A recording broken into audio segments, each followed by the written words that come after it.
and welcome to the very first episode of the Media Buffering Podcast. I am joined, as ever, by the illustrious Matthew. Hey, how's it going? And the slightly more so illustrious Estefano. Thank you. I feel so honored to be considered more illustrious than Matt, even though it's just not true and you're lying to me. But I mean, I'll take it. Yeah, I like to think of myself as a bit of a liar.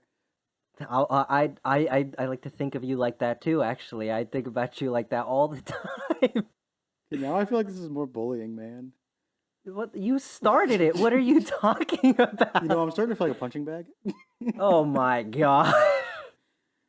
No. We are here today on the 3rd of August.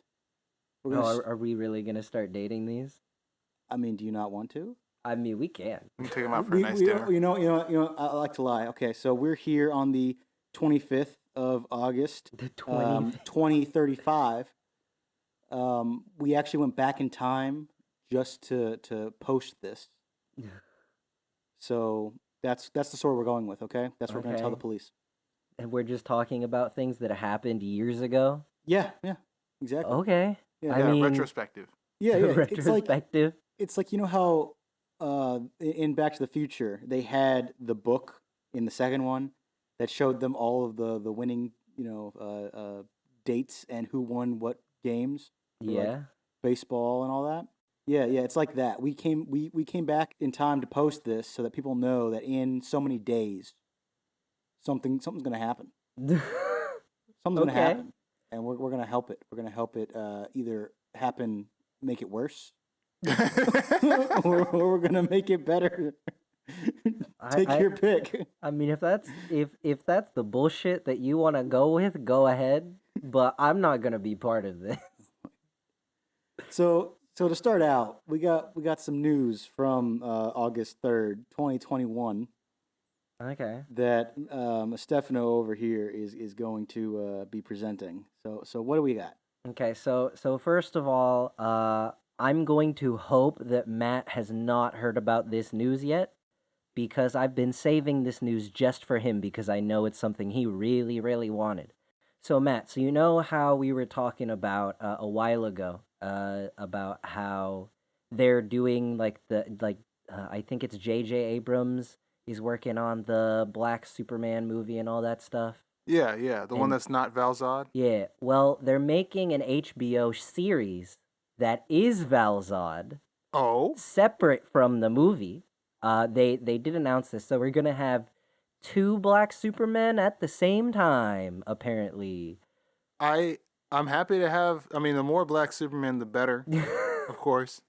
Although I am kind of perplexed why this is like reaction to the fans being like, just give us Val-Zod. I feel like they just had multiple things in the works at the same time. I don't think DC knows what they're doing at this point. I don't is the think thing that either. When did you figure that out? It's been years. Because we don't even know if Henry Cavill is still Superman anymore. Ben Affleck is Batman, but apparently he's not even on set for the Flashpoint movie. Like, just his stunt double is on set for the Flashpoint movie. Nice. While he's in another country on a yacht with Jennifer Lopez again. That's so funny because I'm imagining that means they don't have to get any close-ups. So it's not even like, oh, we're going to characterize Batman or anything like that. So I bet you what they're going to do is it's going to be like something's happening. And the Batman stunt double is going to drop in, beat a bunch of dudes up, and then leave. And nothing else beyond that. No probably. words. because the thing is that they also have 2 Batmen in that movie because they have the original Batman in there too. We were just talking about him and I forgot his name. Michael Keaton? Yeah, they have Michael Keaton playing the Flashpoint version of Batman, which is just going to be, I think, the Keaton version.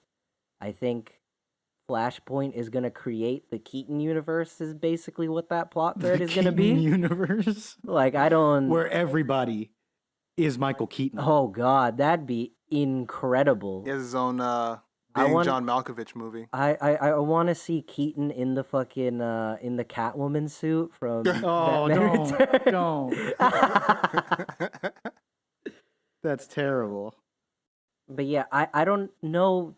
I don't know if they know what they're doing. I mean, I don't even know if the I mean, you guys know what date we're at. So, Suicide Squad comes out this Friday. Um, I don't. They haven't even said if the original Suicide Squad movie is canon or not I was wondering about that. because some of the actors are back. So, like, I don't. Do they know what they're doing at this point? Do they?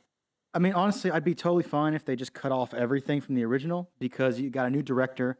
I hear that he cares more about the property, and so honestly, if a clean slate helps with writing a better story, I would prefer they just do a clean slate. But the thing is that like they're not even going to do a clean slate because they're doing the Flashpoint movie. They just announced that they're doing a second Aquaman movie because that's what we need is another Aquaman movie. Some people like that movie. I mean, I guess, but I don't like him as Aquaman is my thing. Damn. Okay. Wow. But I mean, like he's a good actor and all. I just don't like the version of Aquaman that they've written for him. It's I don't know. You mean like the voguing male model? Where Uh, he goes into the water and then some woman starts singing freaking Norwegian opera for 2 hours. I was gonna say, Matthew. I was like, so you don't like the male model Aquaman? What about the male model Batman or the male model Superman or the female model Wonder Woman? I Listen, wouldn't even as say. much as the other ones are models in terms of like physique, and Are we really way they calling Ben pose. Affleck a model right now? Because I don't know if I'd say that. Well, did you see? Have you seen? Yeah, have you seen Ben him since Affleck's he tried to become body? Batman? I mean, I guess, but like if we're gonna compare him to like Christian Bale, that's a male model Batman. I get you. I What? get you. Yeah, because Christian Bale is much more like male model physique even before he was Batman. And I mean, I don't hate to say this, but I will say it. Christian Bale just looks more like an attractive male model than Ben Affleck does. Just as a whole, I think he looks more attractive. Ben Affleck looks very, very old. Damn, dude. I mean, that Um, was what they were going Can for you anyway. not They be were a looking. good-looking old guy? I mean, he's good looking for an old guy, but if we're gonna talk about like models, then yeah, I don't think he's of that same caliber. Okay. Now Henry Cavill, though, Oh my of god. course, of course. But Jason Momoa gets the shots where he's downing a beer and tossing it into the ocean as he's walking over a dock while the wave crashes, all in slow motion, by the way. Isn't that Cosmonaut Variety Hour or something like that? Who said something about how the king of the ocean is littering? Yeah, Yeah. yeah. When he was talking about the Justice League movie, yeah. Let me toss my beer bottle into the ocean, where I live and all the things that I communicate with can live as well. Watching that movie with me and Matt together was a trip, dude. Because we would keep pausing it to talk about it, and as a lot of people have said, the first like hour, maybe like hour and a half of that movie is so slow. It is so slow. So we kept pausing it, and we get to an hour in, and we're like, it's only been an hour. Okay, we need to stop pausing this movie and just watch it because we're never gonna get through it. You just Because have to it's a make the jokes while 4 hour it's long playing. movie. You can't even stop. Like you thought Avengers Endgame was long. Avengers Endgame was like what, like 3 hours Yeah, and like 3 10 hours. minutes or something. The Justice League Snyder cut is 4 hours long. Goodness gracious. No. But yeah, that's awesome. I'm glad to finally get Val Zod. I mean, it's cool that we're getting a black Superman, but uh, it's like getting a black Peter Parker versus Miles Morales. It's like I want the established character, you know? Yeah, I mean, it'll be interesting to watch. I don't think they really announced who's in charge of this show, and I certainly don't think they have an actor for it. It was just like, oh yeah, this is what we're doing. But I know that you would be excited about it because you were wanting the movie to be Val Zod. Yes, indeed. And honestly, I think a limited series for HBO is better anyway because you get more time with that character. That's true. That's true. But yeah, Moving on to big another big property.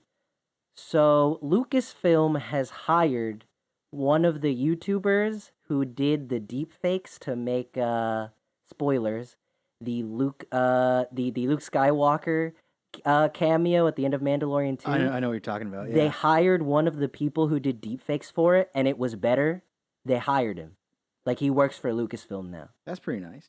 Yeah, so I think it's interesting to know that a lot of these companies actually look at stuff like that and hire talent off of that.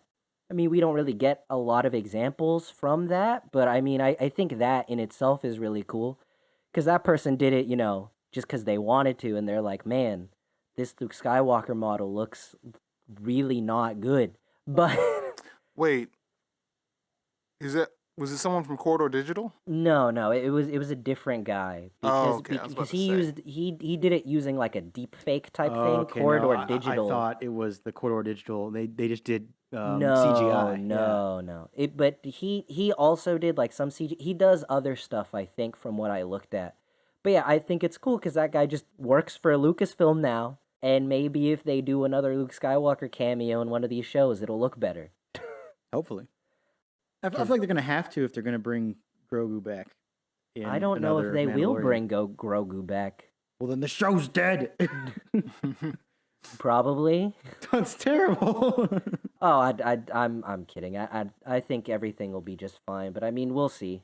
The universe is getting bigger because now they have two more shows they're adding onto it. It was three, and then they canceled the Heroes of the New Republic show because they fired that one actress. But yeah, so we'll see how it all goes. I'm happy because talent is getting recognized, and that's always good to see. Well, yeah, I love whenever I like whenever people like modders will get recognized and they get hired on by game companies and stuff like that. I think that's the best thing ever is whenever people see that there are people out there who are not being recognized who can do the job better than them sometimes, and they'll just be like, "Yeah, you get now you work for the big guys." Yeah. Speaking of modders, there's a I don't know if you've heard of the mod for Skyrim called the Forgotten City, but the it actually won awards for how good its story was, and the guy actually released this past week. He released an actual full game version of that mod, where it's not in Skyrim. It's in like the Roman Empire and stuff. People have been talking about it. It's been getting a whole lot of press because it's one of the first mods turned games, and apparently it's really good. Which I mean, I would imagine considering that it is the first mod to ever win a story for best writing, to win an award for best writing. It was in Australia, but I mean, still, it won an award for a reason. Well, talking about mods as games, I mean, I realize it's a little different because this is a mod that is using everything from like Skyrim, but like CS:GO. Well, not Yeah, CS:GO, yeah. but Counter Source Strike. Engine games. Yeah, Counter Strike was a mod for Half Life, I believe. Yeah. And then you have Dota, which created the MOBA genre. Dota was a mod for Warcraft.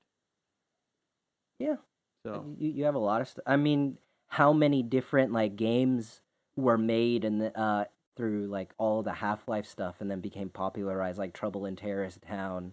Gmod, yeah, Gmod's a Gmod, big one, yeah. Gmod built games that just blew up and really built like the entire YouTube gaming sphere. Like everyone played TTT for a while. Everyone played Prop Hunt. All those games were super massive. Man, you talk about unrecognized talent. You gotta look there. Like I remember back whenever we would play, not just Trouble in Terrorist Town, but Gmod in general. And yeah, there was a lot of stuff going on there. I mean, now there's Roblox, I guess, is creating full experiences. I mean, they built CS:GO in Roblox, and people play that because they think it's actually better than normal CS:GO. That's not very They hard. built Dead by Daylight. I forget the name of it, but there was They one built like Dead by Daylight in. yeah, in Roblox. I bet it runs better than Dead by Daylight. Damn. Yeah. Probably has better, loading times than Dead by Daylight. Almost definitely. But yeah, like Roblox, there are a lot of really good games in there that don't get as much appreciation as they really deserve. Minecraft, I guess, is another example of that too. People do entire things with mods in Minecraft. But I Yeah. mean, if we're gonna be speaking about mods right now, there's been some big news in the modding space at the time, specifically Nexus Mods, which is probably the biggest home for mods right now, in terms of the not controversial kind. We won't talk about that other website. But there has been a lot of controversy due to an implementation of effectively mod packs that they will be having for their system. And a lot of modders are leaving or deleting all their mods and then leaving and going to other platforms as a result of the way Nexus is kind of implementing this system. There is no opt out. You cannot opt out of the ability to have your stuff in mod packs, and only for the time being. I don't think it's a permanent thing. I think it's until the big change. You will have to request for your mods to be deleted from Nexus. Once the update goes into place, you can never delete your mods again. Like, you can delete them in a way, but there will always be There's an archive. yeah, Yeah. it's archived, so that way none of the mod packs are broken because you deleted a mod, which obviously upsets a lot of mod authors that maybe they want to delete their things because they don't think it's that good, or they don't want to be part of mod packs for one reason or another.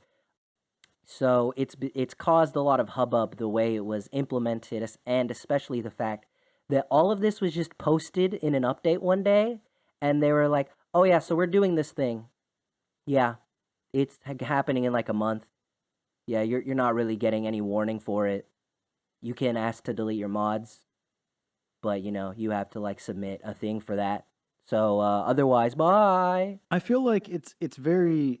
I mean, if we're gonna say that like you and I who don't make mods are like consumers of the mods, right?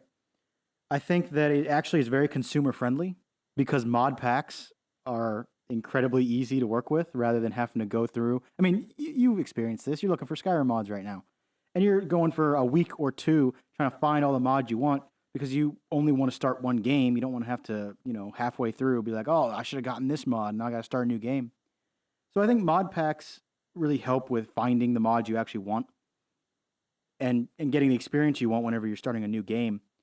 So it's consumer friendly, but I totally understand how the developers feel like they're being taken advantage of, where they have no say, they can't opt out of it, they can't even delete their mods, so you don't even have full access to your own account, I guess, in that sense. So I get the problem, but as a consumer, I'm all for it. Oh no, I'm yeah, looking forward to it.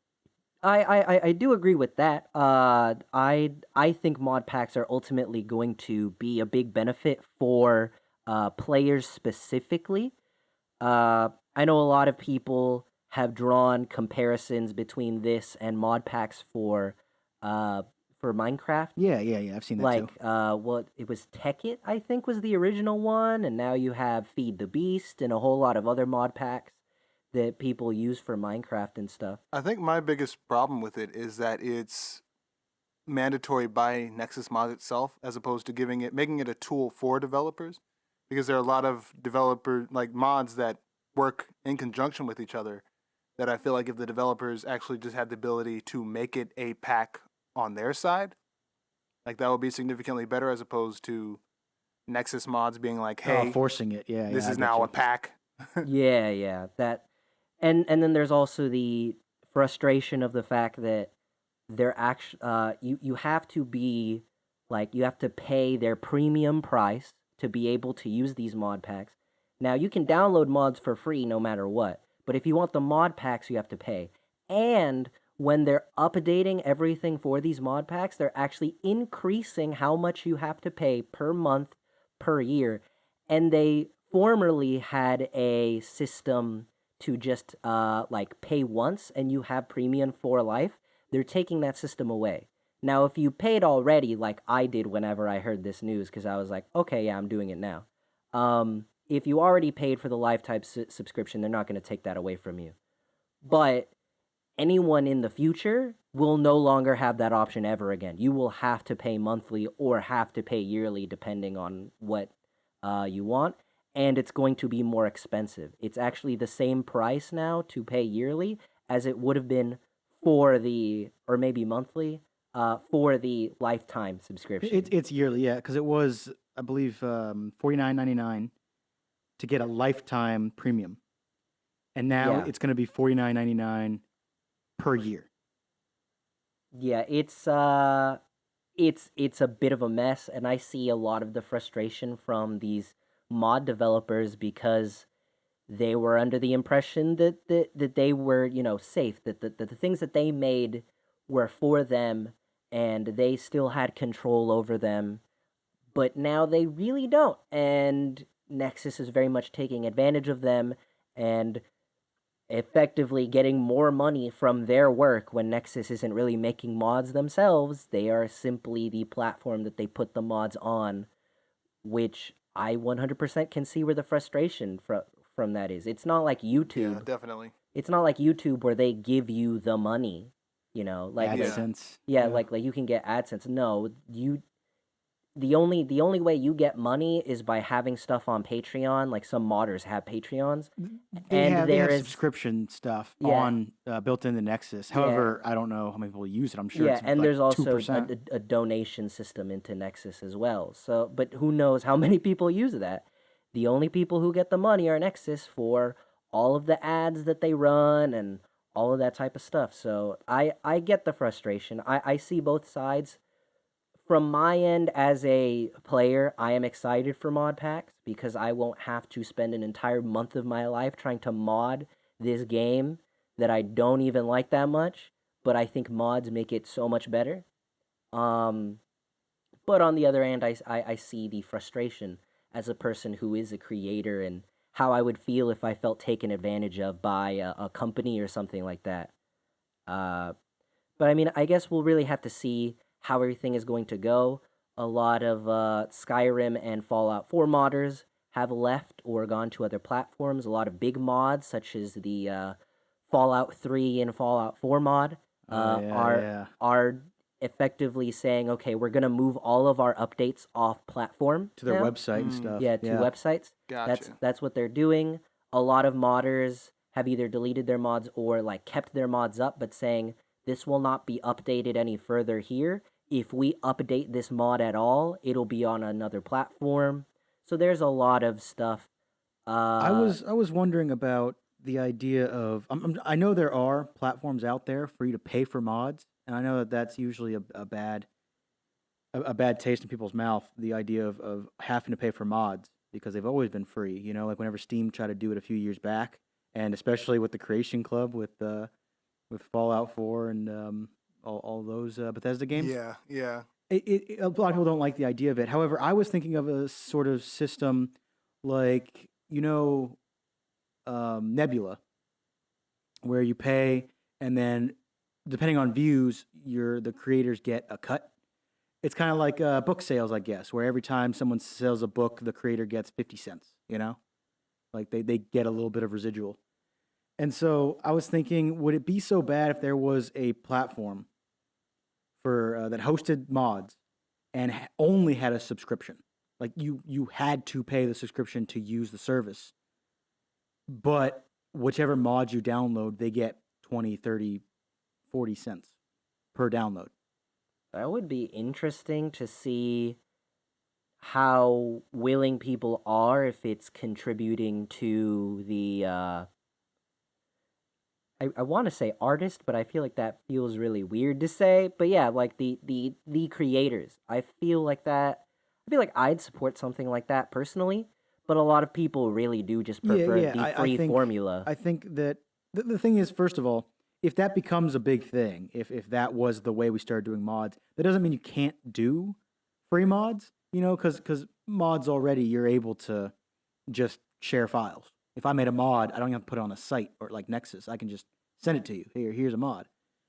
So, I mean, but if you're gonna make it easy, you know how like Nexus Mods has their mod manager, and the Yeah. mod manager makes it so easy. You click one button and it's just in the game. Yeah. If you're gonna use that software, then yeah, I think that would kind of be restrictive because of then if you're going to be a creator that's just sending mod files the old-fashioned way, I think that it would feel a little worse, because you don't have those free bits of software. However, maybe there's room for both.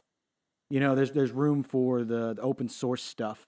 There's room for the free software.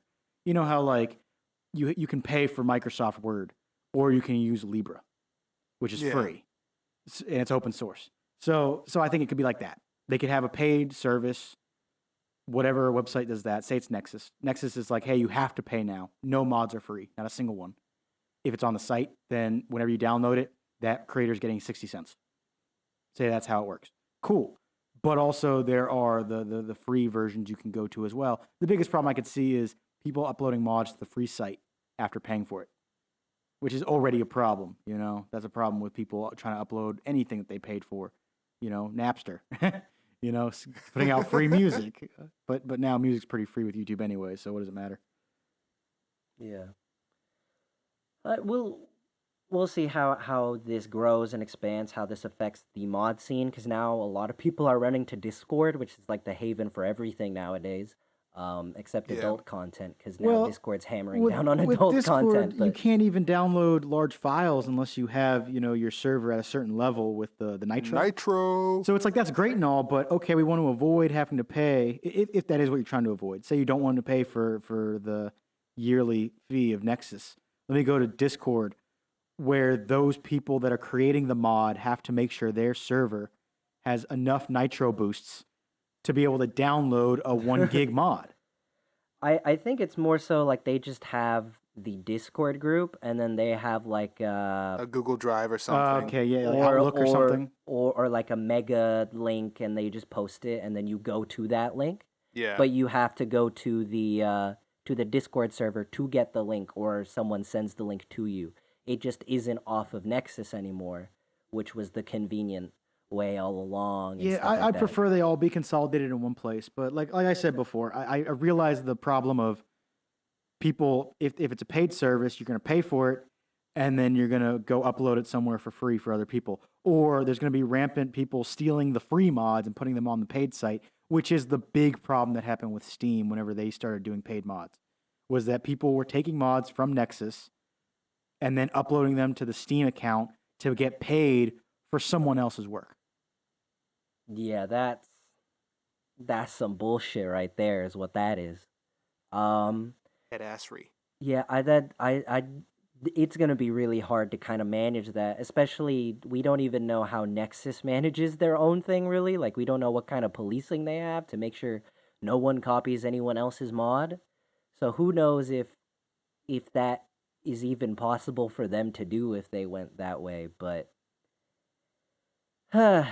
everything is there's a lot of things to think about in issues like this, because you have our perspective as consumers and then the perspective of the creators and how that kind of differs.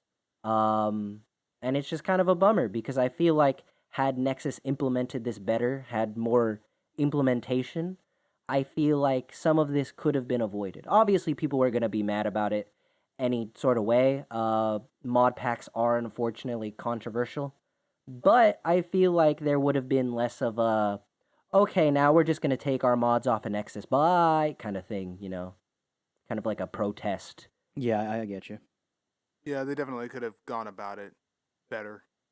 And speaking about companies going about things in a better way, probably the biggest news this past week that I keep seeing every single day is the news that Scarlett Johansson is currently suing Disney for lost money due to the fact that Disney also put Black Widow on Disney Plus. She was supposed to get a lot of money from the box office performance, but obviously now that is divvied up since it's also on Disney Plus. And she attempted to renegotiate, did not happen, and now she's saying, "Hey Disney, where's my money? Because I helped do this movie for you, and now I'm not being paid the money that I am owed for doing this movie for you." Disney's response was, there is no merit whatsoever to this filing.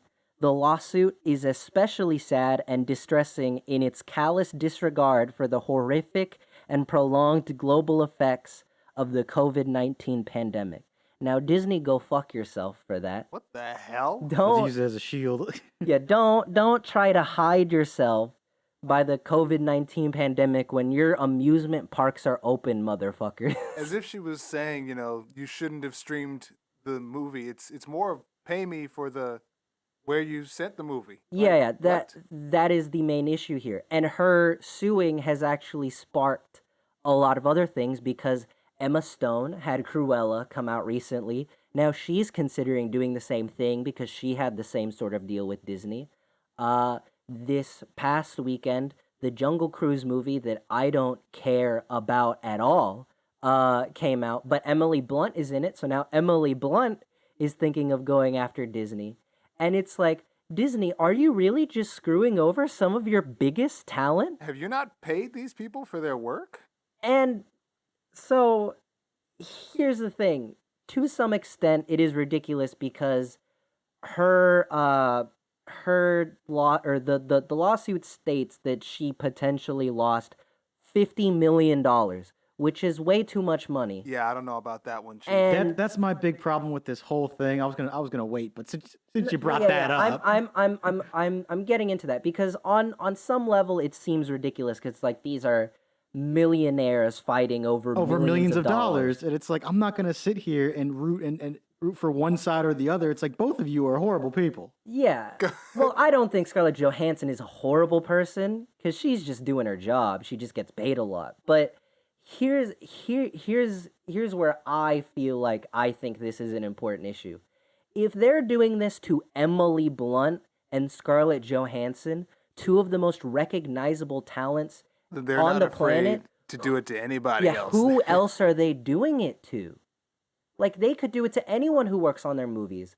People who this is their first movie they've ever worked on. Because, I mean, Scarlett Johansson has helped build the MCU.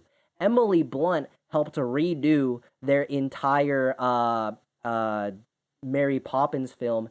And this entire Jungle Cruise movie is supposed to start a new Mummy slash Pirates of the Caribbean type series that Disney wants to do, which I don't think it'll be successful in, but we'll see. Um, I just don't get why they're trying to do it to them because they're definitely doing it to other people. Yeah. Yeah, definitely. And so Kevin Feige obviously cannot make a proper statement about this because he works for Disney proper. But someone who is close friends with Kevin Feige effectively said it for him that he is frustrated and communicated that Kevin Feige, before this entire debacle happened, when they were kind of deciding where to put Black Widow, whether it was going to be just in theaters, on streaming as well, or what they were going to do, he, for one, pushed for it to be strictly in theaters, which I don't necessarily agree with, but I understand the sentiment. But ultimately, he went, okay, if you're going to put this in on Disney Plus and in theaters, you treat our talent well because we have a relationship with them. They've worked hard to bring this movie to us, treat them well. They didn't, clearly. So he's furious. You know what's crazy? When YouTube treats its talent better than Disney does? I'm sorry. What are you alluding to there? I'm alluding How to do the they treat fact them? that, like, YouTube Red, back when it had its show and everything, paid the people for their Oh for their yeah, art yeah. being Give them streamed. hundreds of thousands to do their shit. Yeah, I get Yeah. you. Yeah. It's like pay them for the work that they're doing, and Disney seems to just be, whether intentionally or not, you're cutting out part of the value that actor deserves. And I mean, like, if they lose talent from this, it's only going to hurt them because not only is it a bad look for them in terms of, like, everyday people like us, but maybe a popular actor isn't going to want to work with them from now. Or, God forbid, they keep doing this and Kevin Feige leaves when they need Kevin Feige. Especially now when it's not even 3 Marvel movies a year anymore. It is 3 Marvel movies and 5 Marvel shows that they need to keep track of and manage how everything's going to tie into everything every year. You need Kevin Feige. You need these actors to launch your platform. I mean, the Jungle Cruise movie has Dwayne The Rock Johnson and Emily Blunt in it because they know those people sell movie tickets. But if they lose these actors, like what is the point? I don't understand why Disney thinks this is a good idea. You have the money, it's only going to hurt you in the long run in every possible way. It's going to make you look bad to consumers and it's going to make you look bad to actors. I mean, clearly they've been getting away with it, so they're not exactly thinking that it Oh, would of be course. noticed at all. Well, 'Cause if yeah, you have but the other- whenever it's major actors like this, it would be noticed. And well, I yeah, mean, but I now, mean, even with like Emily Blunt not really, maybe noticing it, but not going public with it, and now oh, you know yeah. people being inspired by ScarJo. Yeah, it's like it's very much a kind of Me Too situation, I guess, where you have one person and then everyone goes, but before that, it was just an unspoken rule. So I guess you're right. Well, yeah, it's a situation where you're kind of shooting yourself in the foot because if you look disagreeable, then who's going to hire you? I mean, I guess when it comes to those actresses, they're so big that putting their name on anything will sell. they So they kind of have the leverage. They have the power to do that sort of thing. Because, like you said, I do think they're doing it to smaller actors and actresses heavily, I'm sure. And that was a big thing, you know, back whenever they did more animated movies than live action movies. The animators were getting fucked. So I think Disney's always been a big fan of screwing over everybody they possibly can, but, you know, that's business. Yeah. I am a huge fan of Disney and a lot of the things that they produce. I am a huge fan of a lot of these production companies and I speak highly of them a lot and you're going to hear that from me. But I'm going to just say this right here and I'm sure I'll reiterate this sentiment in the future, but whenever I praise a lot of these companies, I'm praising the creators. The actual people who are making the things that you are watching, the writers, the animators, the the talent. artists. Yeah, all of those people. But whenever I see things like this, it irritates me because it really does kind of eliminate that like perception of Disney as the creators and it's like, "Oh, yeah, it is a company and I hate it." And I hate it. And it's just it's a bummer all around. I'm sure we'll see how this goes because Emily Blunt and Emma Stone have, as far as I know, not properly gone through with suing Disney. But if they do, we'll see how that goes. We'll see if anyone else comes out, any other women, any other men. I know a lot of people are viewing this as a women issue, but I can only imagine men are being sucked into this as well to some extent.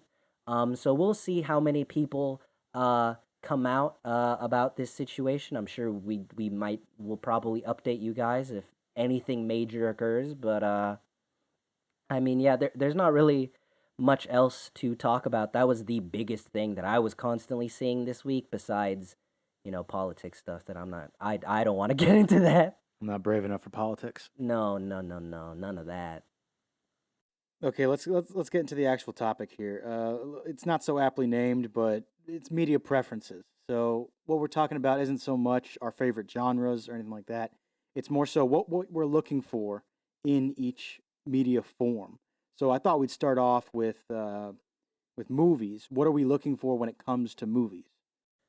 Well, I mean, for me, the main draw for a movie is honestly the story more than anything. At least nowadays, obviously as a kid it was very much like, oh, if there's a nice action sequence and all that, then I'd be easily entertained. And some people like movies like that. I mean, Fast and the Furious is a massive franchise with no story or anything. Yeah, Transformers is a big one as well. Oh, Got family. Don't Does it? Does it, Matt? don't do this. Don't do this.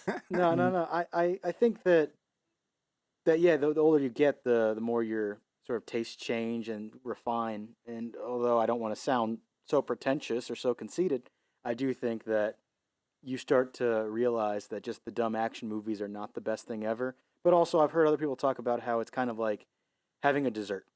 You know, you don't want to eat dessert for dinner, but sometimes you just want something stupid to just turn your brain off and watch this dumb action movie. Same thing with video games. I get it. I love myself a good spectacle movie, especially when it comes to martial arts fight scenes. Those are my bread and butter. When they're used to drive the story, of course, it's a higher quality, so it's more desirable. Uh, but I think for me, the thing that sort of trumps everything else is well written villains specifically. I mean, characters in general, yeah, but villains are always what I'm looking at the most. So a movie with a really well written villain and awesome fight scenes.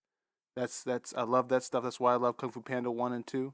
I don't really like the villain for 3, but that's why I like Kung Fu Panda 2 is like my favorite movie of all time. So you're telling me that the well-written villain likes well-written villains? Yes, I do vibe with my Ken. That's good to know. Yeah, I'd imagine that you would. Um, yeah, I mean, I feel you there. I think it really depends on the, you know, blind actiony, entertainy movie, for me, because I mean, for Fast and Furious specifically, I'm not a cars person, so I really don't care about those movies at all because it's like, oh, look at all these cool cars, and I'm like, yeah, I But don't care. but you are a family person.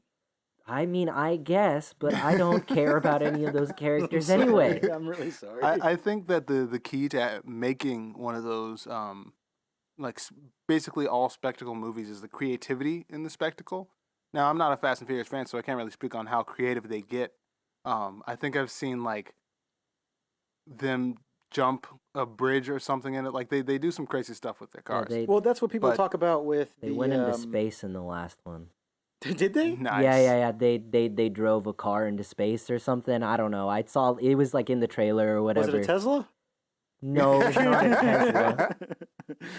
No, no, I no. know, like old style like kung fu movies, like especially the Jackie Chan ones, where he's like drunken fist or the movies where he's basically just throwing anything in the environment at Where the he's enemy and basically just Jackie Chan. yeah, he's just Jackie Channing and it's like things like that. Like What's sure, the the action's just action, but it's so creative and artful, what's the other martial artist actor who was in Rogue One?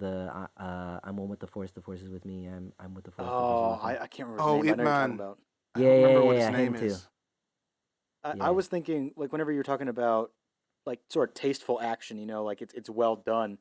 I a lot of people like John Wick. Yeah, I yeah. feel like that's the same way because the story is what a mercenary killed his dog.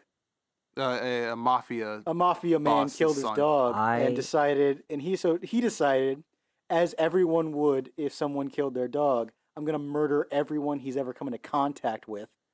Yeah, yeah, I could totally see it. Yeah, that's a real story. And not just killed his dog, but also took his fucking car as well. His like really old school badass car. I have yet to see the John Wick movies. They're on my list, but I feel like those would be really interesting because from what I've seen and what I've heard, the choreography in those movies is incredible. Yeah, that's Amazing. that's what I'm talking about. Is like I could totally understand what you're saying with Jackie Chan as well as with the Fast and Furious movies, even though I'm not a fan of those ones. Yeah, yeah. If it's well done, if it's well choreographed, if it's like even if it's totally out there, like this would never happen, it's still a cool spectacle. I think. Yeah, I feel like a lot of movies try to ride that line as well, where they try to have both. Like Mission Impossible tries to do that a lot. The James Bond movies try to do that a Oh lot yeah, and definitely. Yeah. can fail a lot as well. The Equalizer movies sort of really had the whole idea of having a character that can just take whatever and kill you with it. Like he didn't exactly have access. Well, he probably had access to, but he didn't make use of any like high tech spec ops technology or anything like that to take out He people. was At Agent one point, 47. Yeah.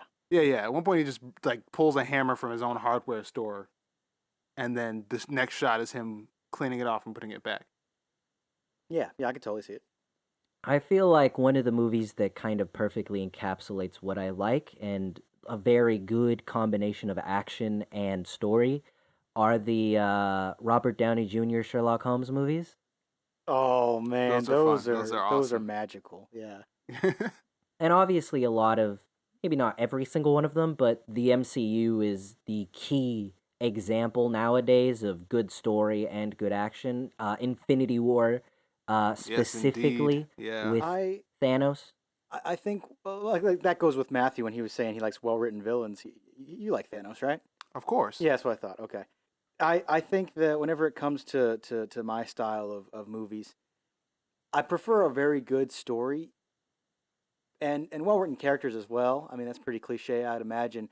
However, yeah, I'm not a big fan of just the good choreography. I would like movies that are like, hey, look at all these characters. They have real interesting stories, real interesting backstories.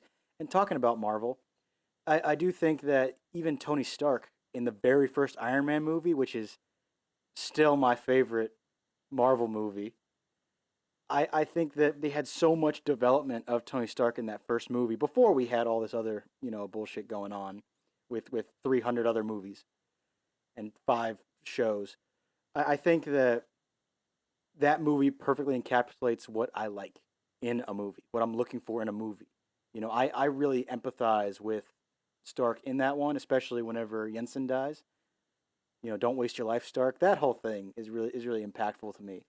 And speaking of Marvel, I think that goes into how you care more for characters whenever it's long form content, like multiple Marvel movies or like TV shows. Yeah. Yeah, Yeah. Marvel is very much an extended television show where every episode is a movie. And now we have Marvel television shows. So now those are just longer movies, honestly. I mean, yeah, Loki.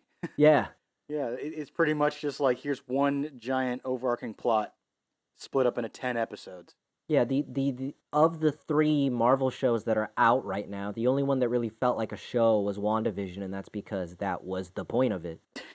Falcon Right. and the Yeah. Winter Soldier was very much, you Felt like know, just an extended it movie. yeah, felt like an extended movie, and Loki felt like the same thing. I think that's really what saves it, and I think that also hammers The whole the point, the whole point home, yeah. the strength of longer form content, which is something I've always been a fan of, especially with what shows are doing now, where a lot of shows are becoming a lot more serialized and really honing in that ability to do longer form content.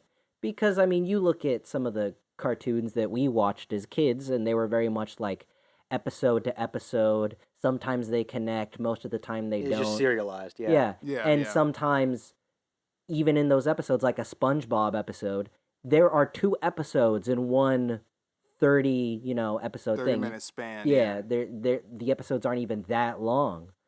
While now you have shows like Gravity Falls. This isn't recent, but I mean, one of the biggest ones that, did it first was the Last Airbender show. Oh All of those man. shows are Um. episode to episode shows, with the exception of maybe Avatar season 1, which was kind of Yeah. serialized And I mean, until the end. But there are a lot of shows that sort of took that path of beginning off episodic and then becoming serialized. Like one of my favorite shows, Adventure Time. Steven Um, Universe did Yeah, I was that gonna bring up too. Steven exactly. Universe, yeah. Yeah. And I think that really the benefit of one of the greatest benefits of the long form is that you get to really explore the world a bit more, and I feel like that's what you get as a great benefit from the starting episodic to going to serialized is that you have all this content that you can now just string together as you need to. A lot of characters and ideas that showed up in the random episodes of early Adventure Time sort of make a recurrence later on, and I don't know if they planned it, but it's worked out very well. Or like the first episode of Steven Universe where they have like that eye or hand in the sky or whatever it was, and it was this Yeah, weird plot point. And then later on you figure out what it is, and that is the first episode of where it became serialized. It yeah. was very, very interesting. I think that whenever it comes to that sort of thing, does it have to be a big plot point? Because like what I'm thinking of, for my example, because I don't watch Adventure Time or Steven Universe, even if I know about them, was in the very first episode, or maybe it was the second episode of Last Airbender, when they're showing the ship that was encased in ice. You know, that comes up later on when you're seeing the flashback of Hama. whenever it was her and whenever she was there, she's the one that did that. Yeah. I thought that was pretty cool that they showed that. Yeah, I don't think it has to be a big thing. And I No. mean, for as far as I know, like Venture Time and Steven Universe, they're not always big plot points. Yeah, sometimes it's just a callback here or a callback there. And those are really cool. I forgot about that, yeah. But probably an example that is very, very special to me of show that did serialization very well and kind of has that privilege of earlier episodes were kind of, episodic, but in a different context is Scooby-Doo Mystery Incorporated, what I believe to be the greatest Scooby-Doo thing that has ever been created. Oh, that's a bold statement. I mean, it is Have you seen those live action movies? Listen, I enjoy those movies as much as the next guy, but we all know that they're not good. We all know this. Good is subjective. I don't know what you're talking about. Fair enough. But it is Objective or subjective, Matt? Objective. But yeah, it had a lot of fan service in terms of voice talent coming back. Obviously, whenever the actor for Shaggy from those live action movies has been the voice of Shaggy for the past several years.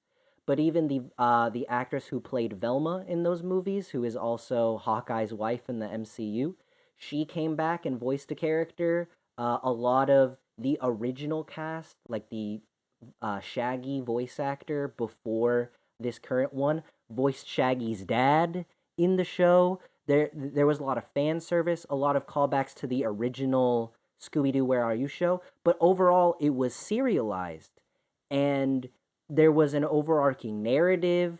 Unfortunately, because Cartoon Network likes to, ruin their shows, they kind of had to finish the show in its second season. But I think even though it was a bit rushed, the conclusion is excellent. I would recommend it for anyone, especially if you love Scooby Doo. But that is a key example of long form content. The problem is that when that long form content is on TV and not on a streaming service, it can be very difficult to keep up. Whenever I first started watching the show as a kid, I could not keep up after the second or third episode because you have to time whenever the episodes come out, and at the time I didn't have a DVR. I think the creation of streaming services like Hulu and Netflix and now Disney Plus and Paramount Plus and all of that Don't forget about Peacock. for all of their faults because we have way too many of them. I think the ability to have all of that in one place where you can just go there and either go there every week to watch it like a Loki or go there and the entire season is up like a Netflix show like Stranger Things. A lot of that is made a lot easier now, and I feel like that longer form content can really be properly enjoyed versus, trying to air reruns of spin-off episodes of like Last Airbender without context for a person who has never seen the rest of the show. Yeah, Yeah. I think that whenever it comes to that, we're kind of in a golden age for television because we were in a golden, the people think the golden age of cinema was long past, right? I think we're definitely in a golden age of television because now you have lots of shows getting movie budgets. What was the last? No matter how you feel about it, I think like the last season of Game of Thrones was what, like $10 million an episode. Yeah, it was around that, yeah. So you're getting shows that if you have 10 episodes, that's a movie budget right there. Yeah. If you have 20 episodes, that's a large movie budget right there. I mean, we have the Last of Us television show coming out soon, and that's like what they said, like $100 million a year they're gonna spend on that shit or something like Yeah. that. Yeah. The whoever in Canada said that they were going to use the space where they were going to film, and they're hoping to put $200 million into the Canadian economy That is a year. insane. I also, in the vein of like what you like from movies and shows, I know Quentin's not really a connoisseur, but Stefano, what do you look for in anime as well? Since this is a vein of shows. I mean, it's pretty much the same thing, honestly. Just a lot of story. I feel like for I mean, for movies, I care about characters a lot, but I feel like I'm a person that I can get invested in characters a lot easier than anyone else, just because I'm a lot more empathetic and sympathetic to By anyone else, you mean I like of mean, the three of us? well, I mean, like in general, I feel Of like anyone to in the world. I feel like to a fault I I am am the like that best at Oh, empathizing. because I feel like it's to a fault because I feel like for anyone else it'd be like, oh, I don't care about this character in this movie because there's not enough development, and for me you only need a little bit of development in a certain way, but then sometimes yeah. it's finicky because, like I said, I don't really care about the characters in the Fast and the Furious universe, and yet I cared about Anthony from Ant-Man, who has no Well, I mean, personality at all. you watched Anthony. You didn't watch Fast and Furious. I mean, I've seen some of them. Oh, gotcha. I feel like whenever you're saying a little bit of time, like what the first opening bit of Iron Man, the very first Iron Man movie, that was what the first half hour. Oh yeah. Yeah, where you're getting everything with Jensen and Tony Stark, and yeah, I think that really, I think when it comes to characters like that, it's really in the writing. Yeah. How well have you written the character, and especially there's theories on what makes a character relatable or what makes a character likable, and a lot of people say that it's the ability to change or you can see where they need to change. And I think Tony Stark knowing where he needed to change, I mean, you see how much of a dick that he is, the opening, and seeing that he's kind of getting it thrown into his face, kind of literally, in that opening section. I think it depends on the writing. It depends on how well they can write. I feel like I'm a lot more pickier when it comes to shows too, because it's like if I'm going to be sitting with these characters for 10 hours in a season, depending on how long it is, I mean, some shows Yeah. have more episodes than others. But if I'm going to be sitting with these characters for that long, I need to care about these characters. True. And True. I need that development to really work. And if they have relationships, whether they be romantic or otherwise, I need to buy that those relationships exist.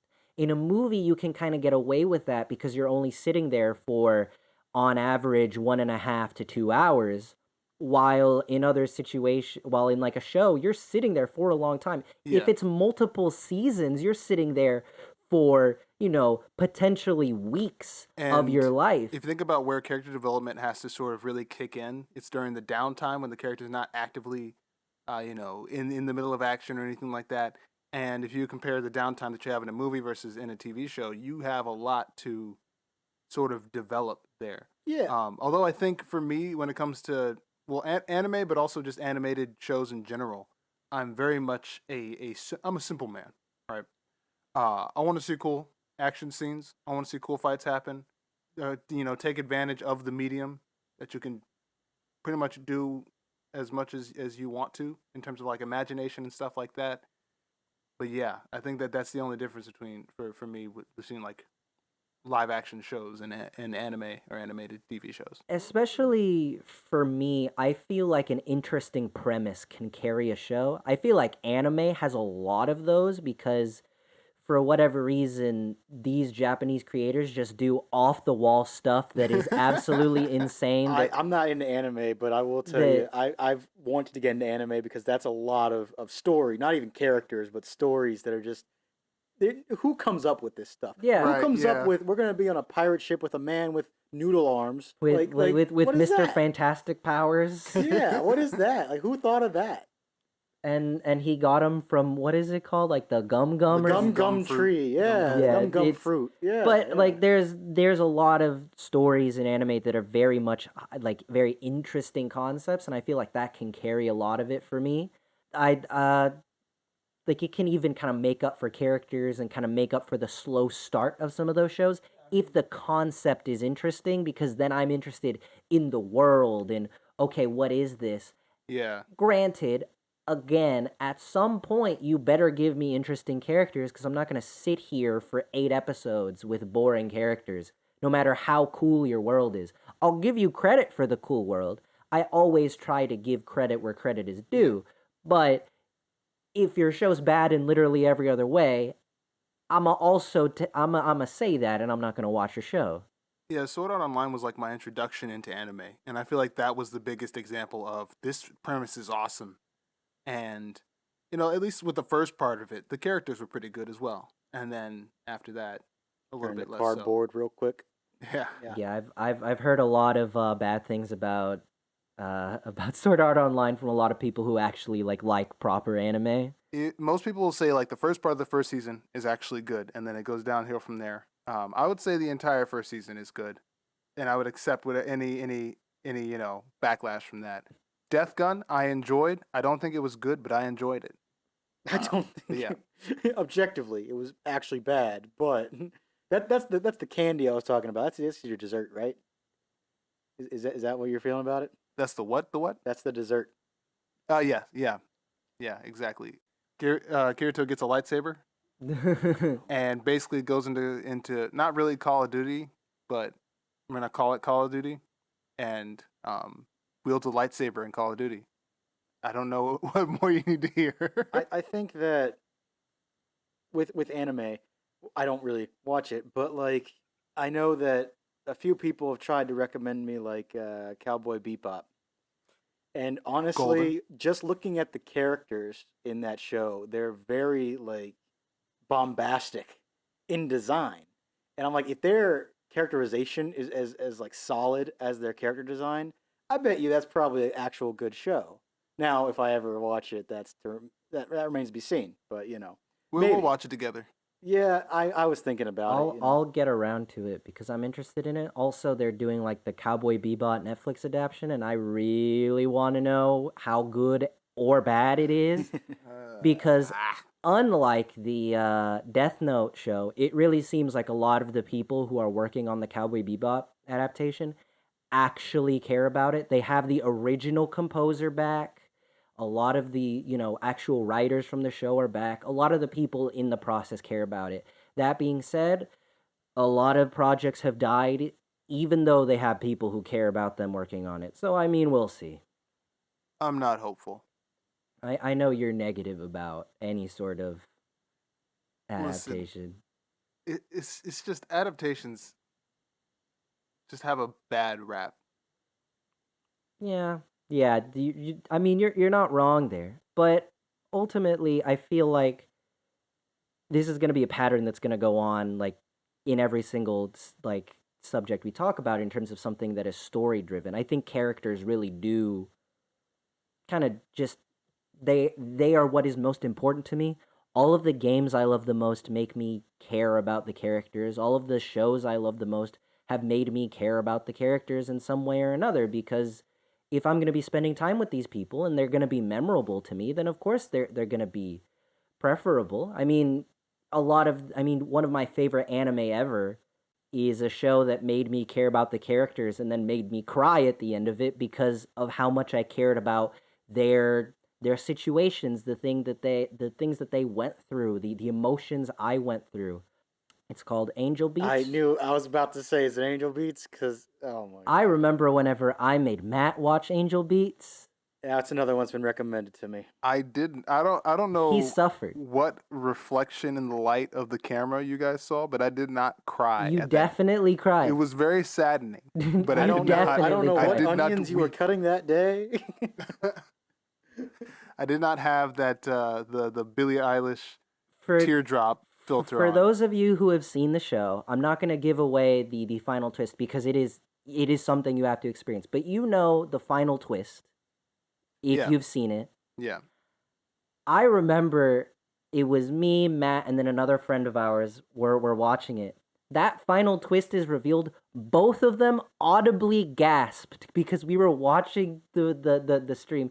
I rarely hear people gasp at twists anymore. It's more like, oh, you process it in your brain. They audibly gasped and like moved back in like shock of the twist, and I was like, yes, suffer like I suffered because it was just emotional and you really understand how this makes the characters feel, how that impacts them.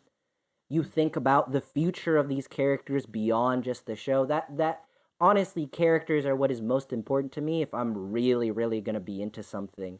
Which I mean speaking about anime and probably what we talk about next as a hybrid of the two, Persona 5 not Defiant. What's it called? Defiance, the video game Come on, TV show come on. hybrid That's of the century. horrible.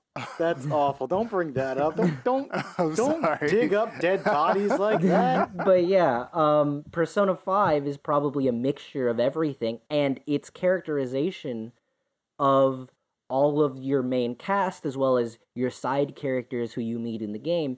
I care about every single one of them. That's not fair because That's like not you fair. can't. It's not fair because no other game does it like that.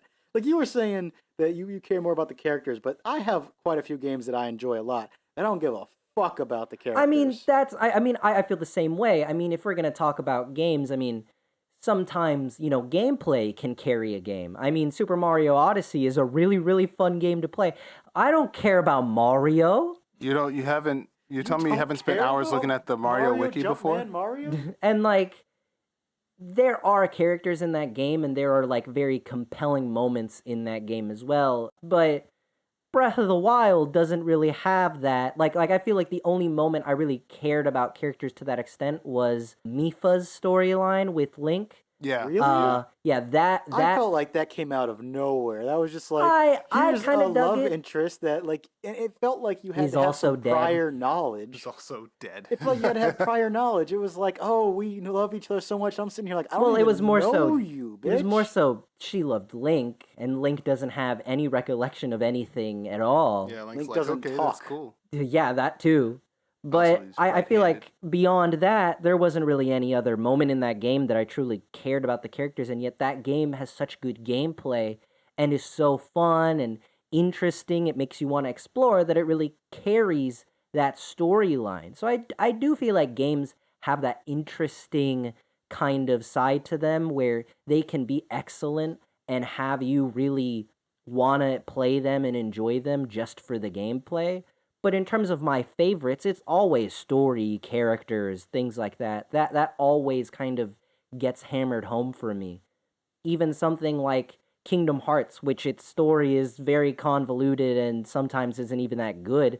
Just the characters that I've grown up with and the interactions between Donald, Goofy, and characters from Disney movies that they are not supposed to be in are just fun, as well as seeing the twists that they create with them. It's always fun to see stuff like that. A lot of character interactions just can really carry something for me, which again is also why I think I like Infinity War so much as a film, because it's the interactions between those characters that you love so much as well. And when it comes to games, I think that that sort of, for me at least, shorter term games, like my enjoyment of playing a game, like its main story through something like that, is going to be based definitely more on story than usual. Like, of course, if it's a short term story, if it's a short term game where gameplay is its main focus, of course I'm gonna enjoy that. But things like God of War, or other games that are just very heavy on the story and Oh beautiful my on that. God of War was so good with its characterization. I don't know if I could see myself like long term playing a game like that, because I think for me, gameplay is what lets a long term game continue.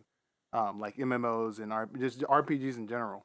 Like me, like Quentin and I play Destiny a lot, or we go in spurts of it. But we've played it pretty consistently for a couple years now, and I don't know. That's why I look at things like the new RPG, New World, Amazon Games one, and I think the only turn off that I have with most MMORPGs out right now is that they're already so far in development that there's so much content that it can be overwhelming.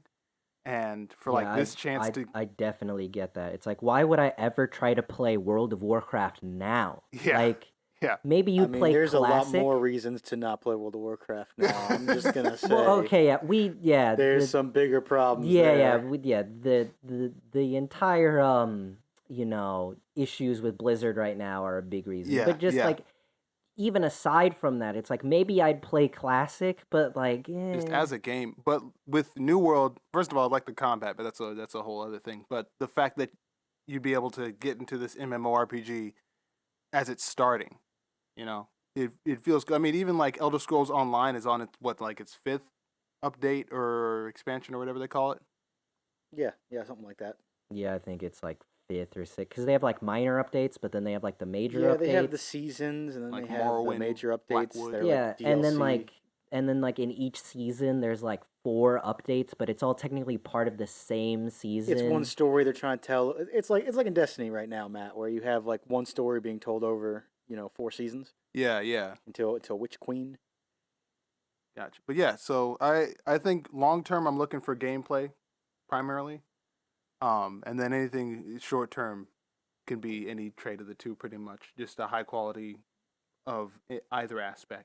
Yeah. I look for mostly story in everything I'm going for, like movies, shows, games. But yeah. I think gameplay is a big pillar when it comes to games, and so it is a combination of all of it. Because I'll play a game like it depends. Because like if there's a really good story worth telling, then I don't care about the gameplay. Like I really enjoy The Wolf Among Us. What gameplay is there in The Wolf Among Us? What gameplay is there in any single Telltale game at all? Yeah, you're right. You're right. So what gameplay is there? So that one has to be carried by its story. I am not a huge fan of all Telltale games because I don't think all their stories can hold my attention for 5 quote unquote episodes. But when it comes to Wolf Among Us, that shit can hold my attention every second. Yeah, Everything that's going on in there, I'm just like, this is so interesting. This is so well written. This is so amazing. And so I think that if one part of the the 3-pillared chair, I guess, the 3-leg chair. If one part is incredibly strong, it'll hold the whole structure. Yeah. So if it's just story, I will love it to death like that. If it is just gameplay, I like One Finger Death Punch. That's a pretty good game. Yeah. What's the story in that? Stick figure killing other stick figures? That's stupid, but I don't care. I don't need the buildup. Like, in the original Doom, like the very first Doom back in the 90s, there was like a wall of text that was your story, your reason for shooting all these demons. And then you have a gun in your hand. And now you have a gun. You Cool. also have those old school just like text-based games where they're not even games. It's just you read a book and it's a choose your own adventure story but on a screen instead of in a book, which is honestly I think less annoying because you don't have to turn the pages or anything. But I mean, that's what that is. You also have games like The Sims where you create your own story effectively. Yeah. That's the third pillar, I guess, is interaction.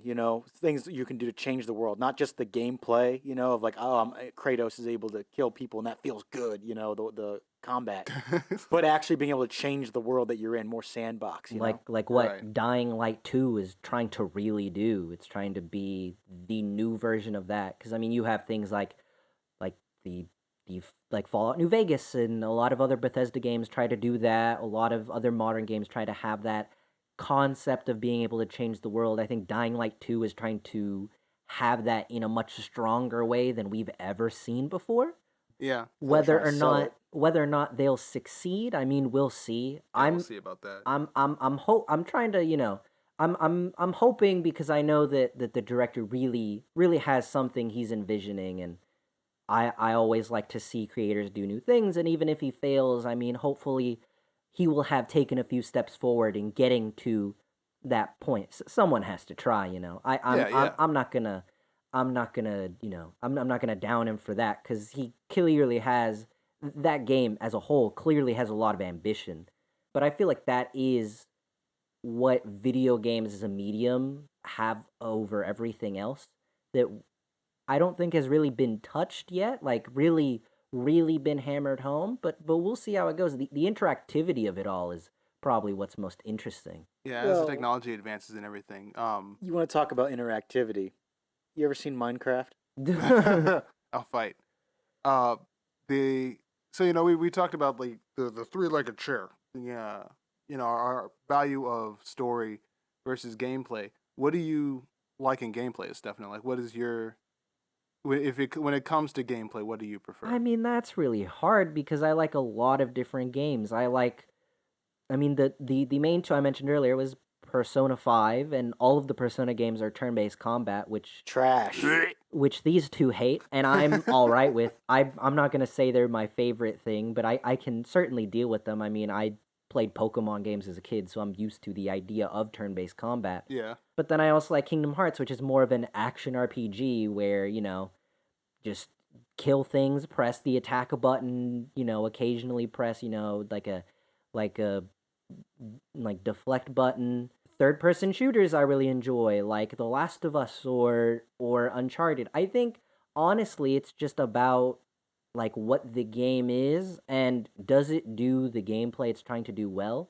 The only Mhm. exceptions to that are I really don't like first person shooters at all.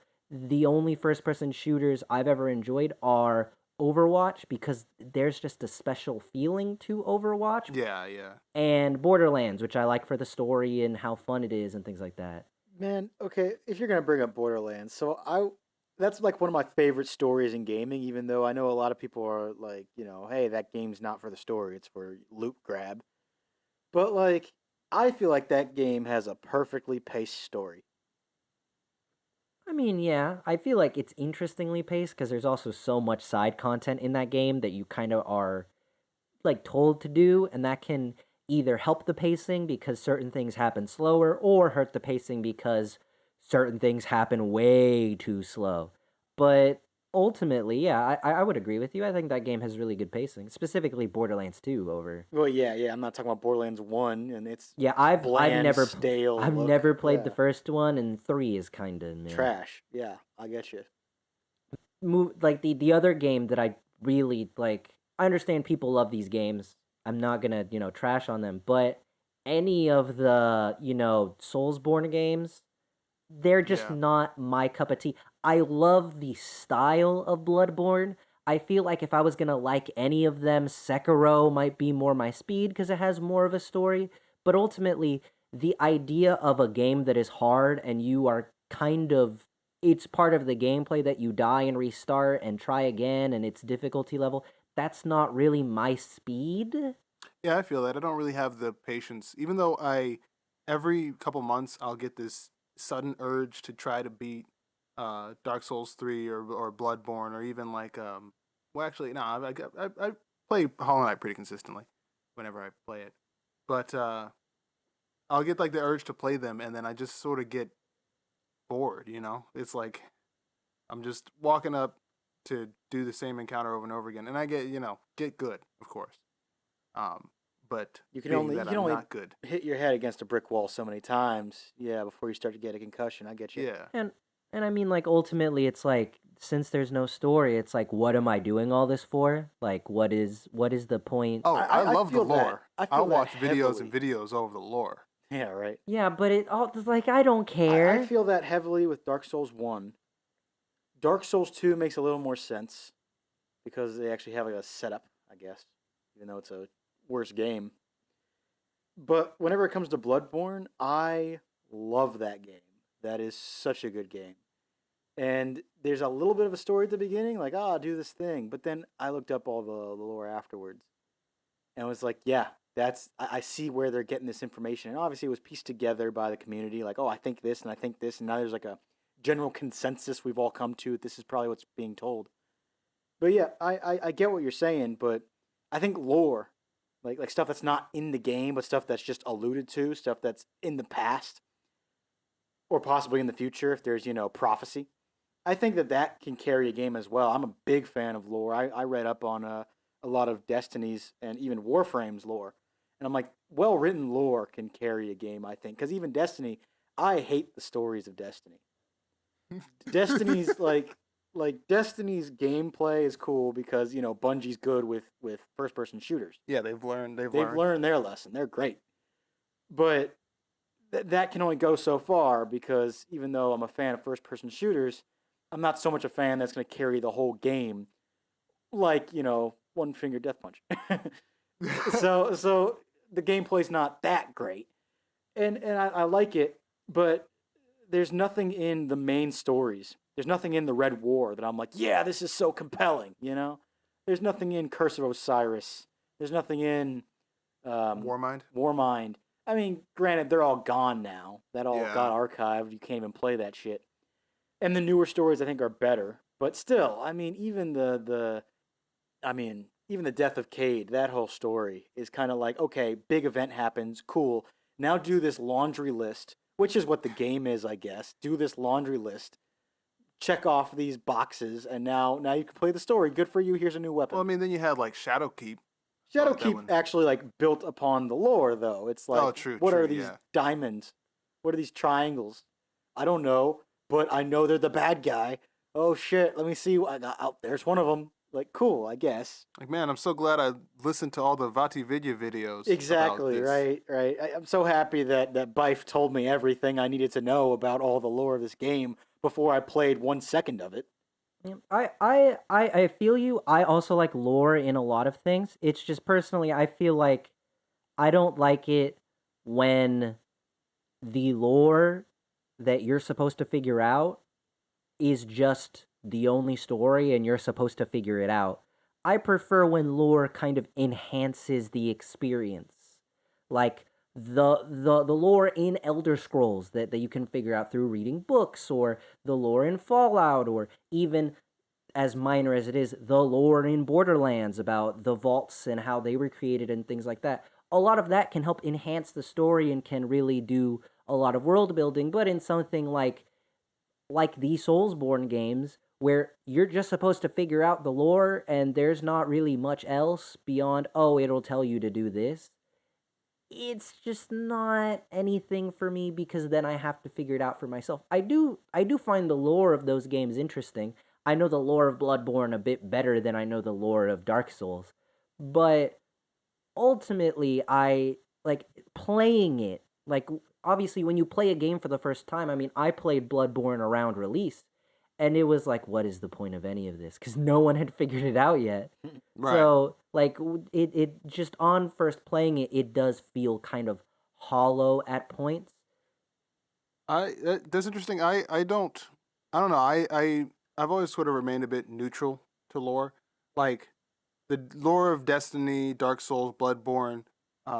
That's just really good lore. So I love listening to it. But I don't think it carries the game for me. Or games with bad lore don't really like turn me off. I think the only like cheat code to get me to like a game would be either. I mean, like giving you a power trip is sort of just like a universal thing. But Making a character left-handed. oh yeah, yeah. But that's for anything. You make any story with a character left-handed, I'm gonna try to consume it in any way possible. But loot, like cosmetic loot and power loot, like looter shooters, they're like kryptonite for me. MMOs in general, like RPGs in general, I should say. RPGs in general sort of have that where they'll just give you all this cosmetic, all these different ways that you can make yourself look as badass as possible. And my goblin brain falls for the shiny all the Goblin. time. Do you want to hammer them with a giant glaive? Do you want to punch them in the face with gauntlets? Is that what you're talking about? Different means of interaction?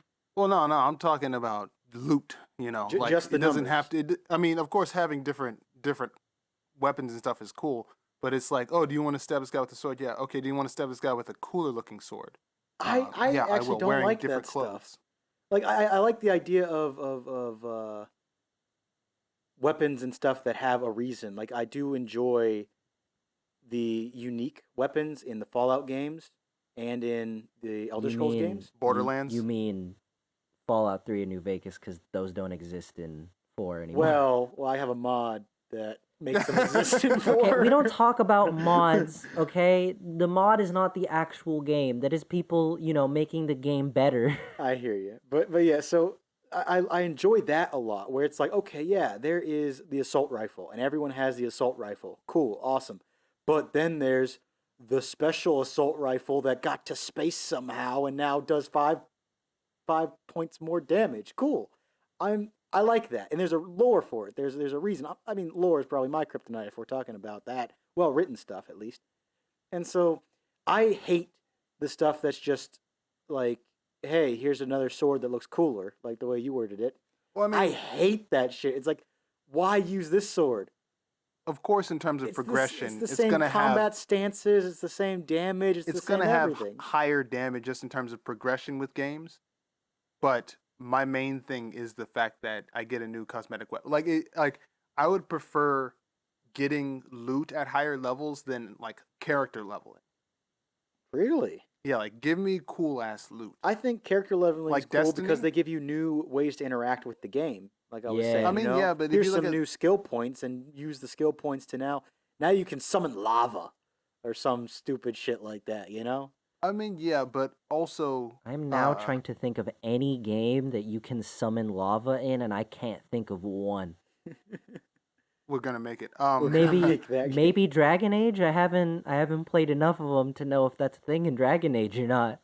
I think one of the things that it might be is that if your character progression is based on like loot, like armor and weapons, then you see your character progression. Sure, like if you're in combat with the usual character leveling, you get to see that in terms of how you play with it.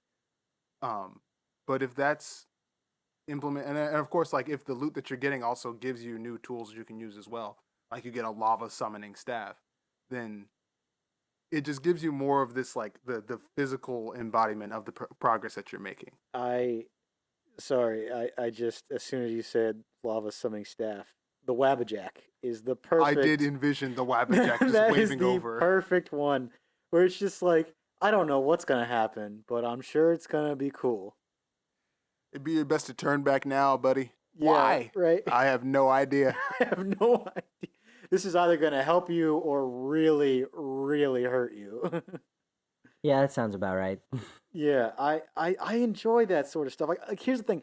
I loved Borderlands 2. I introduced you to Borderlands, correct? Yes, indeed. Yeah, and that's the thing is I played Borderlands 2 like probably since a year after it came out, and I loved that game. And then whenever we were playing it, and then we moved on to Destiny, and you're like, "Oh, I think you like Destiny because of, it's sort of the same thing."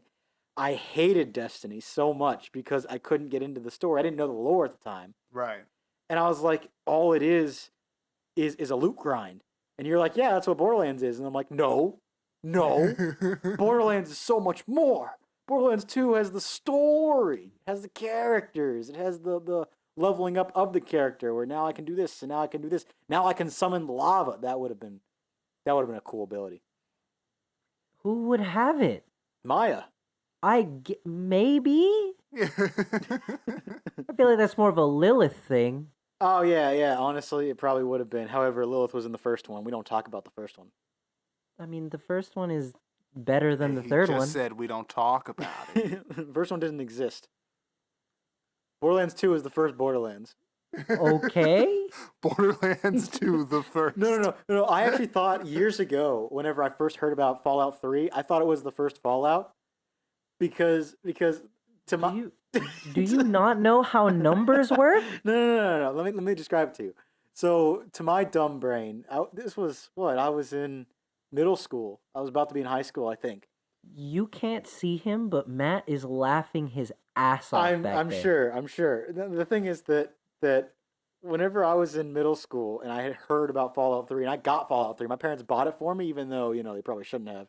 It was rated M. I had some nightmares of them super mutants. But the thing is that I thought it was the first because I had just learned about the 3 stages of Fallout. There's level 1 Fallout, level 2 Fallout, level 3 Fallout of real like levels Nuclear of fallout. Fallout, of nuclear Fallout. So I thought Fallout 3 was saying it's the worst possible amount of fallout that a nuclear blast can give. But it's the first Fallout. And I argued with a friend of mine. This guy, I feel so bad now. I think of it randomly. He was like, "Oh, play this game, Fallout 3." And I'm like, "Oh yeah, I love Fallout." And he's like, "Yeah, have you played the first 2?" I'm like, "There isn't a first 2." He's like, "What are you talking about?" And I'm like, "It's not the first 2. Fallout 3 is the first Fallout." And he was like, "No, it's the third." And I'm like, "No, that's just the level of Fallout. Like level 1 Fallout, level 2 Fallout, level 3 Fallout." And he's like, "No, it's the number 3." I'm like, "No, there isn't a first or a second Fallout." Now, flash forward to what, 4 years ago when I played the first and the second Fallout. Yeah. I was like, man, I feel really bad. I wish I could apologize to him because I remember that. I was conceited as fuck back then. I was like, I'm right, you're wrong. Why were you? Yeah, why were you that stubborn that someone tells you, oh no, yeah, there's just 2 more games, and you're like, no, there's not 2 more There's games. not 2 more games. I'm right, you're wrong. Impossible. Yeah, we all grow as people over time, and I was a horrible person back then. Let's be happy I grew out of it. That's what it says. A horrible person. We weren't even testing for that. Okay, GLaDOS. That's what I think every time I hear horrible person. I mean, we should test for horrible people. How? I don't Every know. single one of us would go through that test. Every single one of us would fail that test. What are you talking about? Well, I mean, it depends. Do you pass if you are a horrible person, or if you are a horrible person, do you fail? I would imagine if it's a horrible person test, that means you pass if you're a horrible person. So then every single person on this planet would pass. Yeah. We're not going to debate the logistics of how you grade horribleness. We're just No, gonna no, talk about whether no. passing We is- are assuming that it just works. Yeah, we're assuming that it's infallible. Yeah, we are assuming, like Todd Howard does, that it just works. Todd the God Howard. Yeah, And yeah, it's going to be 16 times the detail. It's going to be 16 times the correctness. The horrible person detection rate. Yeah, exactly. Than the last test we made. what last test are you? What was the last test? It went through phases. You have to. It had to. Test it. You I can't mean, just I pop out a guess. Test. So yeah, I think that we've really derailed this topic. I think we'd all it's a pass good the tangent, horrible though. person test. That's my hot take, my unpopular opinion. Yeah, you were talking about Fallout. Yeah, Fallout 3 is the first Fallout. Oh, And okay. that so my kryptonite is loot based systems. Quinn's kryptonite is deep and well written lore. So Estefano, would you say your kryptonite is characters? Characters 100%. I think that Persona 5 has the best characters. I feel a personal connection to a lot of those characters, even though they don't exist and never will. It's really difficult because like whenever you got me Persona, Scramble? it's not called Scrambled in the U.S. Oh, Strikers, yeah. Strikers, that's what it's called in the U.S. Yeah, 'cause we gotta change names. Whenever you got me Strikers, and they don't even like go into anything, they're just like, you played Persona 5. You've played Persona 5. So they don't even explain any of the characters. They just kind of throw you in. The game starts out, well, it starts out with like random cops or whatever. But like whenever you like go into the game, it starts out just with a text conversations of all of the like phantom thieves talking to each other in a text conversation. And then immediately they're together again. Yeah, and we're like, oh, we're all still friends here. And it's like, yeah, you are, because I played Persona 5. And I was like, yeah, I felt a nostalgia that makes no sense to feel whenever I played Persona 5 1 year before I played Strikers. How did I feel like these were my friends from childhood? Yeah, that is my shit. Because you've been through it together. Yeah, it's just- that is my that is what I love. Whenever you feel like you really know these characters, like these characters are your friends. Granted, some people take that a little bit too far, and then you like change a character or something like that, and they just start yelling. But ultimately, I love when you can feel like you know a character, like you've been through stuff with a character. I feel like with Matt's whole idea of downtime, that whole game is downtime. Yeah. Oh yeah, the best parts of that game are the downtime. So that's where you're getting all your characterization. Like, oh, this person likes this person likes this, and this person's a little bit on edge about this sort of thing. And it's like, okay, I really understand who you are as a person, not just in the grandiose scale of the story. Not just in, oh, the world's coming to a fucking end.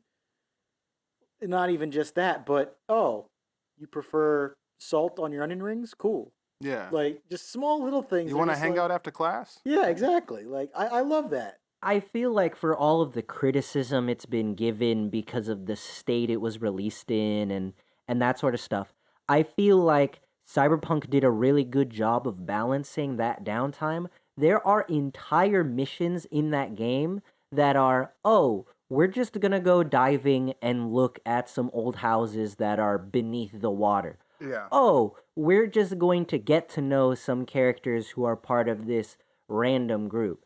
Oh, you are going to, we're going to randomly give you a quest to return to this place so you can have a conversation with a vending machine. You're not going to fight the vending machine. You're not going to defend the vending machine. You're just going to talk. Like, that game really understood how to build character by using downtime, but also making that downtime entertaining enough that you're not like, oh, this is boring, I want to do something else. It made it compelling. And I think that can really carry a game and something like that, because you are then using what you would in movies, because movies use downtime, shows use downtime a lot, and it can be hard for a game to do the same thing because it's a video game. You're expecting to play the video game. But if it's good enough, it can do the same thing. I think that, I mean, we kind of already got off the topic of shows, but going back to Last Airbender, Tales of Ba Sing Se. You want to talk about downtime? That is probably one of the best filler episodes to have ever be put into a show ever, and no one can change my mind. It is No one's gonna try. It is 100% a filler episode. I don't think any of us would argue that. Yet it is such a good filler episode, and it is a filler episode that exists with a purpose because it's supposed to show you what they're doing during this time skip that they never really, tell you how long it's been. But the idea is they've been there for a while. So they're telling you what have these characters been up to. Wrong. You see, the Great Divide is clearly the... Get rid of him. Get rid of him. Get rid of him. The Great Divide is the best achievement that TV has ever had. God's gift to cinema. No. I bet you that one cost them $100 million just for that episode. $100 million put in I Canada's hate economy. both of you so much for this. I don't know what you're talking about. I love the Great Divide. No, you don't, bitch. I actually, it was funny. I was playing, I was rewatching Avatar one day, and I got to that episode. And I was like, oh, I'm going to watch it because, I'm watching all the episodes in order. And I just sat there listening to the two leaders of the two groups talking. And I'm like, I know that voice. How do I know that voice? And then after a while, it clicked in my head. I'm like, that's Mr. House.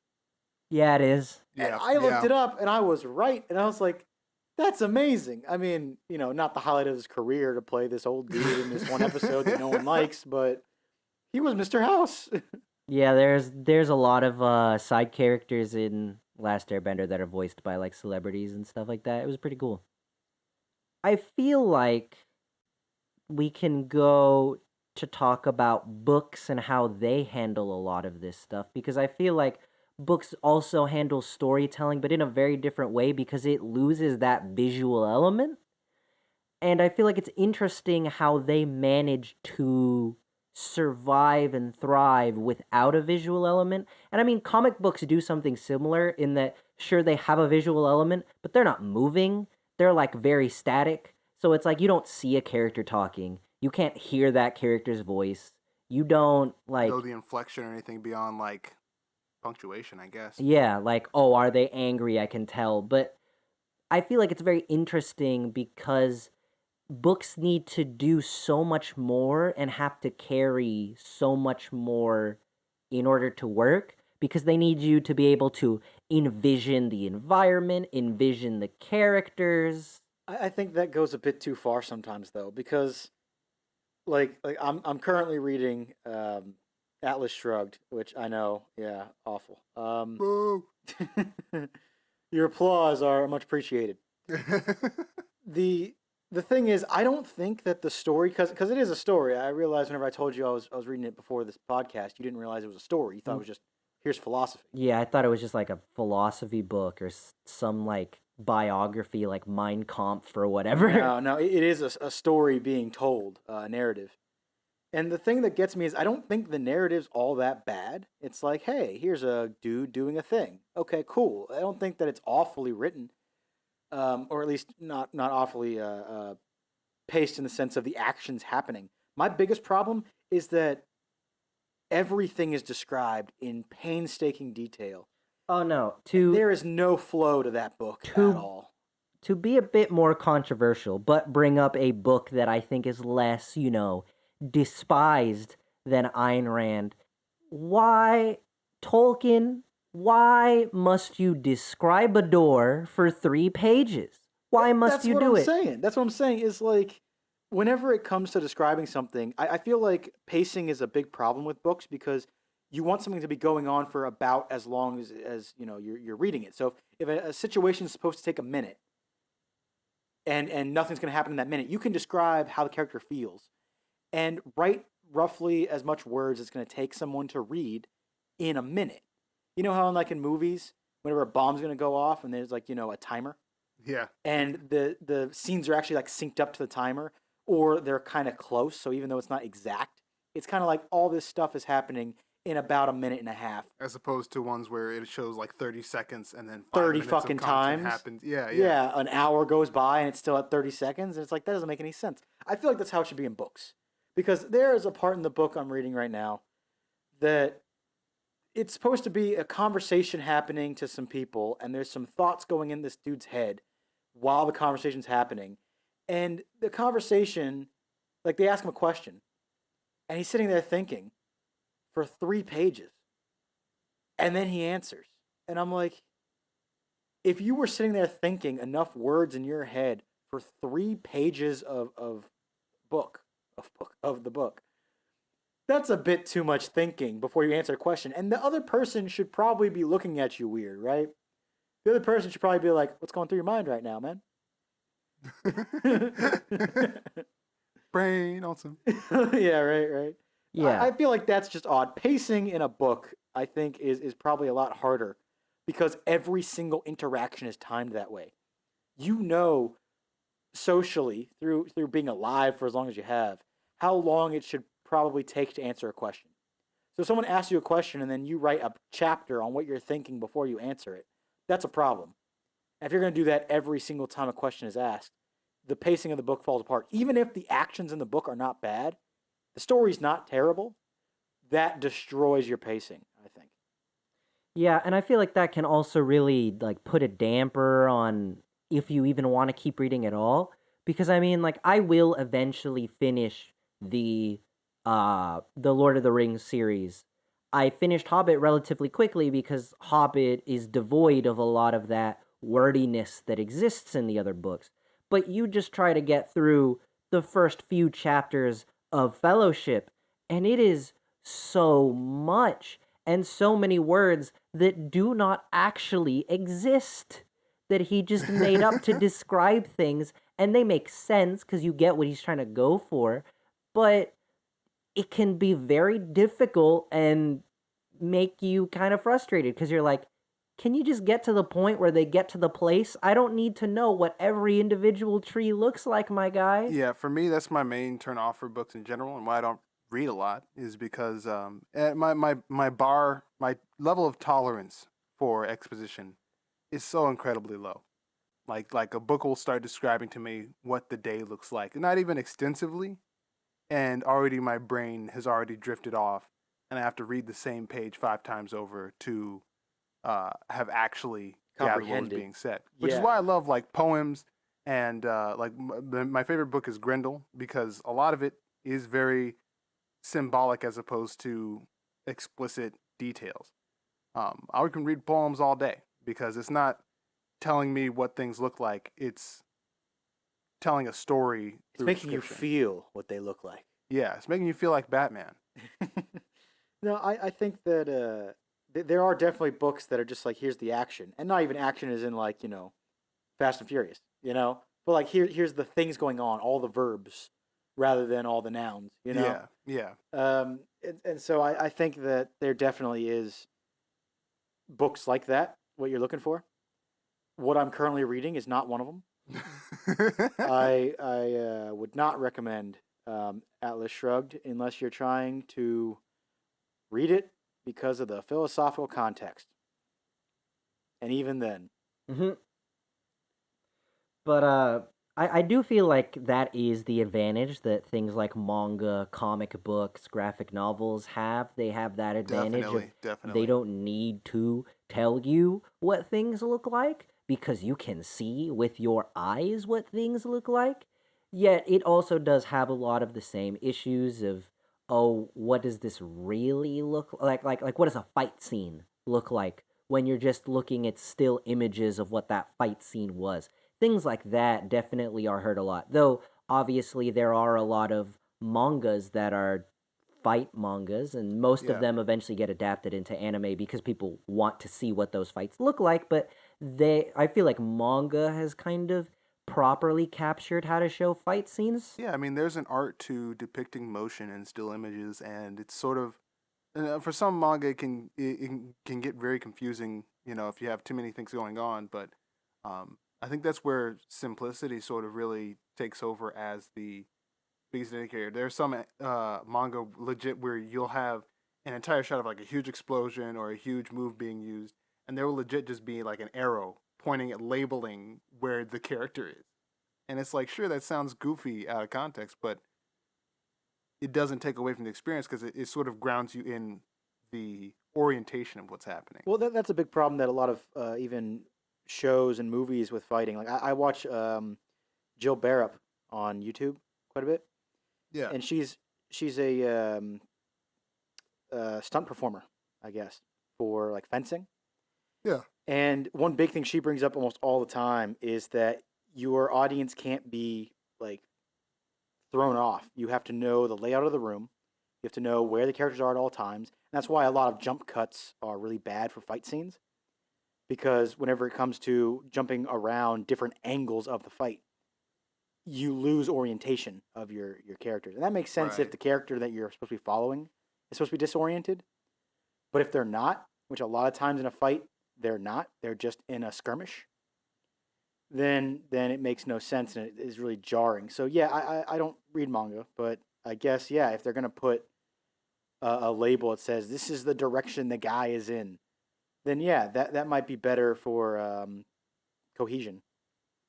But due to all that, I do feel like if anywhere my weakness is less of a weakness and more of a necessity, it is in books and comic books because they're so I don't want to say little substance because that seems like I'm talking down about books. And I really do like reading and I do like novels a lot, but I feel like there's so little like there's nothing really kind of getting your senses kind of moving. It's just your brain and thinking that I need good characters, I need good story in a book to want to keep reading because if it's boring, there's nothing else entertaining me. There is no dumb action There's no sequence. Yeah, spectacle. yeah, there's no spectacle, there's no gameplay. Th- there's nothing really there. Maybe in a comic book or in a manga there might be spectacle a little bit more, not to the same extent as a movie, show, or game where everything is more often than not in motion. But especially in a book, it has to be compelling and interesting for it to work. And you have to be invested in those characters. And I think that's why a lot of a lot of books that are very much character driven are what is most popular. Things like romance stories, where the two main characters, of course, you have to know about them to buy their romance. Of course, that's going to be popular because you know those two characters. Or things that have interesting concepts and the author can properly describe them, like obviously we don't really talk about her right now anymore in this society, but I mean J.K. Rowling with the Harry Potter books. In this society, We kind I think of we talk about her a lot more now in this society. yeah, Just not in for a good different reasons though. context. Yeah, yeah, not for good reasons. But Yeah. in terms of a writer, in terms of, how well she wrote those books, they're very well written. Even Tolkien, his fight scenes are very, very well written, even if whenever he's describing things, he can be very, very wordy to a fault. But if it's something like a random novel that's just there's so much downtime and these characters are not interesting, why do I care? There's nothing making me care, and I feel like that's why books are really hard for people to get into. And a lot of people will, will like insult people and be like, "Oh, that's because you are not intelligent enough. You don't like to read." No, I think it's for legitimate reasons. It can be very difficult to get into a novel if you are not interested in that genre or interested in the characters because there is nothing grounding you. There is nothing really getting you engaged. You're saying you want to be entertained? Yes. Yeah, I would imagine so. My big thing is, this is kind of a little bit off topic, but it's something that I think kind of goes hand in hand. Is that we're all looking to be entertained, whether it's a book, movie, show, anything. And whenever it comes to scenarios being the only thing you have, what happens whenever that entire scenario becomes a genre? And now it can't carry itself based only on that. A big one for me is I tried to read 1984. That is such a slow read. That is an impenetrable wall of a book because I don't care about the characters. They're not well written, or at least they're not written in a compelling manner. I mean, I'm sure there would be some people that say, "Oh, they're well written because they're human." Good, I guess. They're human. They're boring. People are boring, I guess. But yeah, the I feel like when it came out, the whole dystopia wasn't really a genre in and of itself. And now we're at a stage where dystopia is an entire genre that now has to be built on the back of characters and scenario. And lore to some extent. I guess, yeah. Look at what's that book called? Movie Katniss. Hunger Games, Games. yeah. Yeah, Hunger Games. I feel like that was written off of a character that people liked or hated, and they love to hate her. I don't know. And then there's also the romance subplot, and there's also this interesting scenario of this fight that goes on every year. It's more than just the government is keeping us down, man. So it's like the video game archetypes of like roguelike or Soulsborne, where it's the things that these games did that was unique has now established a genre that you have to. That's now the baseline for that Yeah, genre. that's now, okay, we live on Earth, right? Okay, cool. The first people to live on Earth, that's an interesting story. Yeah. That is a story. Adam and Eve and all that. That is a story. Now, just living on Earth is not interesting enough to carry a whole story, right? Right. So you got to go a little farther. What happens? Yeah, what happens to the people who live on Earth? Yeah, what interesting thing happened to the Earth or to them or some scenario? And that's the thing is I think that the scenario originally was dystopia when it comes to 1984. The scenario was Ingsoc. It was the party. Okay, yeah, Big Brother. That's the scenario. But now that's not the scenario. That's Earth. What's the scenario happening on Earth? And like we were saying, maybe you could make a 1984 movie that is super close to the original book, but at least you'd have the visual aspect that is interesting. Maybe it looks cyberpunky, and you're like, oh, I kind of like that aesthetic. Well, I actually don't like the movie either. But, like, yeah, but like still, like maybe that movie might be more engaging and not be as big of a wall, but because it is text, it is a literal wall of text. It's hard to get into. I like word walls, but this one's a bit much. I'm not feeling more powerful after I read it. Powerful. Um, yeah, I think the changing mediums gives you a chance to take a basic, not in the negative connotation, but a basic work of art and sort of enhance it through visual style and things like that, and individual actor performances even. The interesting thing too is that obviously we've been talking about things like shows, movies, games, books, and how they all connect to each other. But there's still like one big major like form of art that we want to talk about, and it's weird because it's hard to connect that to literally everything else because it's so different. I feel like it's sort of dependent on all that other art existing, though. I guess I'll what I'm getting at is like music is very different in that you can't really compare music to a movie or anything like that because for one, music is a part of all of these things and is a thing that makes all of these can enhance or hurt any of these products. Music Except is books. yeah, except books. It's fascinating to think that like you have all this art that is connected now, but there are still other forms of art that feel so disjointed and disconnected, and can be used together, can be used separately. I think that's cool because we talk about music and there's so many different forms of music because you have things like video games and movie scores, which even then there's so many different types of those things, from orchestral classic scores that are now used in games and in movies too. Things like a lot of JRPGs and RPGs in general have more like quirky scores that have like a theme for every single area and a battle theme like Persona or Kingdom Hearts, where it is not orchestral really. It's just, random music. Again, I think that comparing anything to Persona is unfair. Well, yeah, but I'm just saying, just in the sense of how that music is structured versus like God of War music is very much orchestral like a Yeah, I was about to film, say. or Uncharted or Last of Us. It's all very much scored like a movie or something like that would be. But then you also have popular music that you'd listen to the radio, which is its own type of music as a whole. I think that whenever it comes to that, when it comes to music, obviously there's stories that can be told through lyrics, and then there's if you're looking at music theory, there's stories that can be told through the progression of the notes.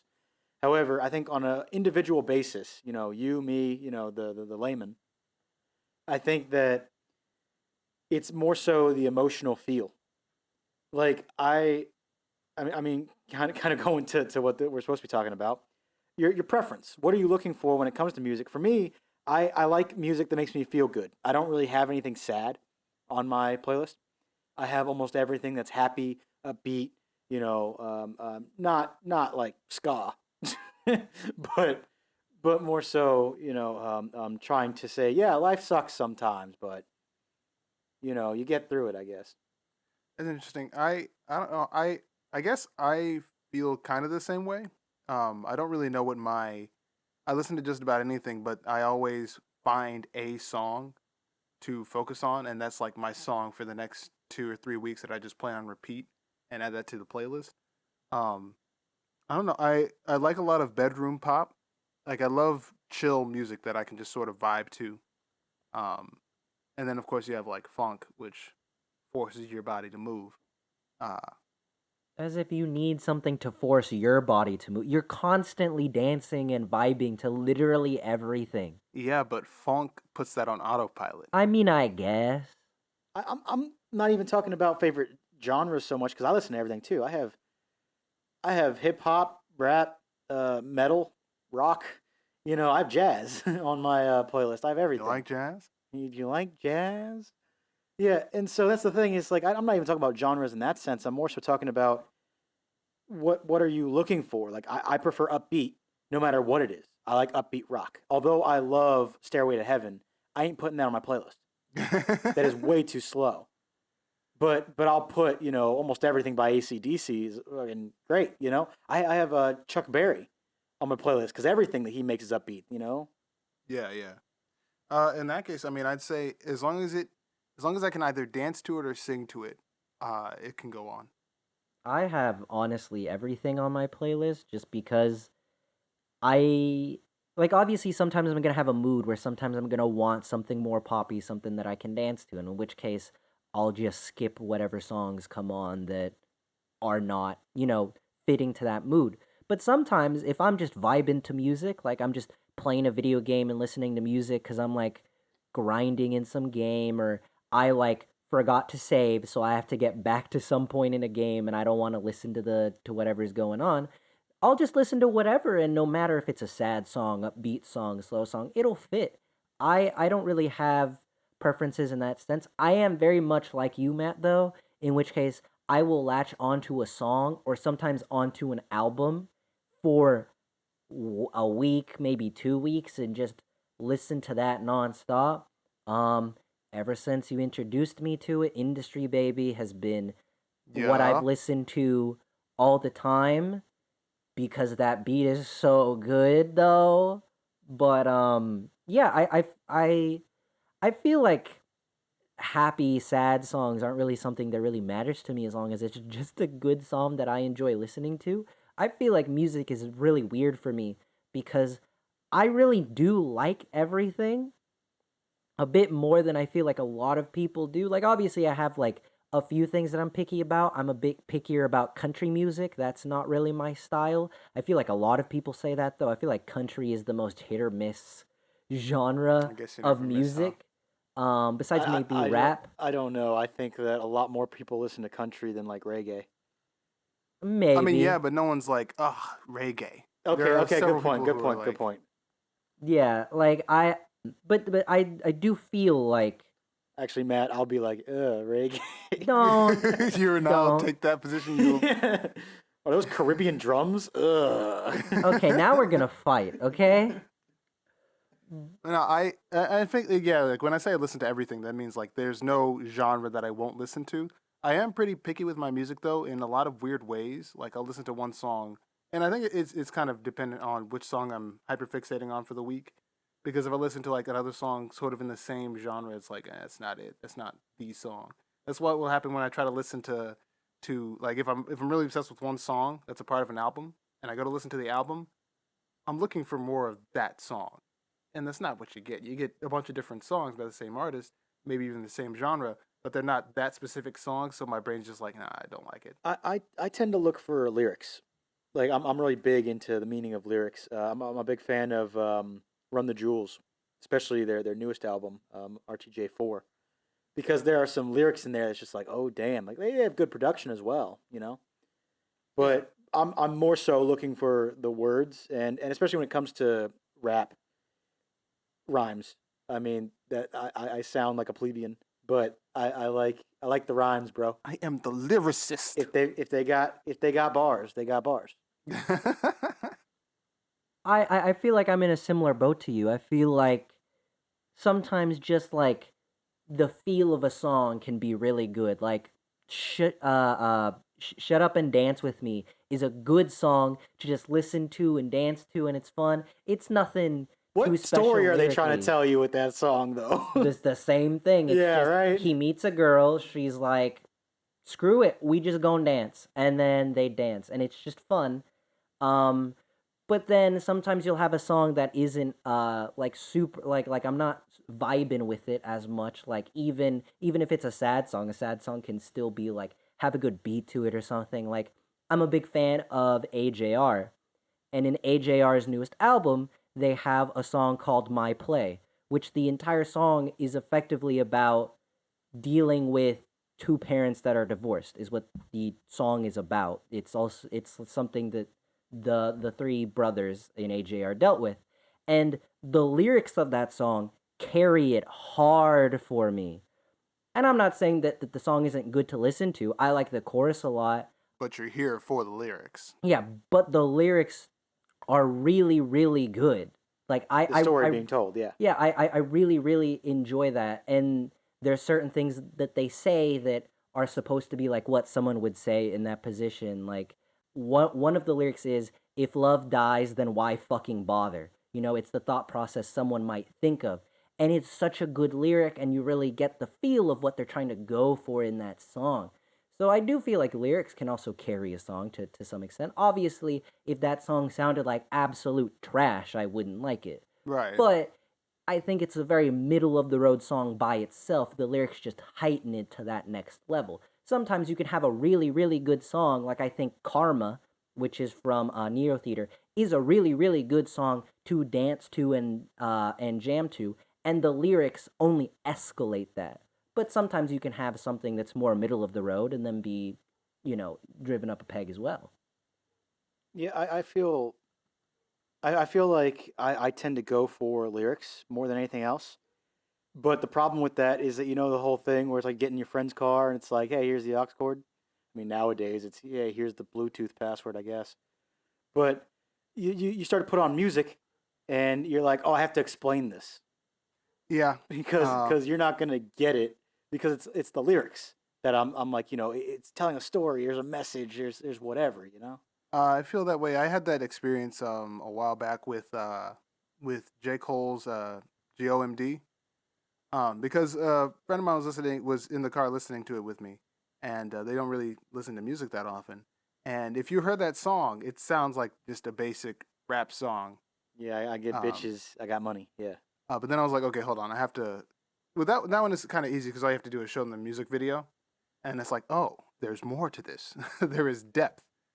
Um, but I think there's an album by R.I.P. Ferreira, I think. I don't know how to pronounce his name, called Purple Moonlight Pages, and that is a very poetic album.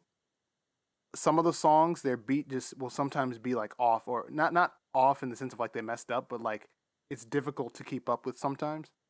And the lyrics that he uses, they always feel like you're missing some things, like they go over your head because you'll catch lines that are very deep, and then there'll be some lines that you're like, I don't know what the connection is, but I feel that there is. I don't get the context, but I know that I'm missing I something. know that there is something here. Yeah. All the stars are being pulled to this area, but there's no planet in the archives. Mhm.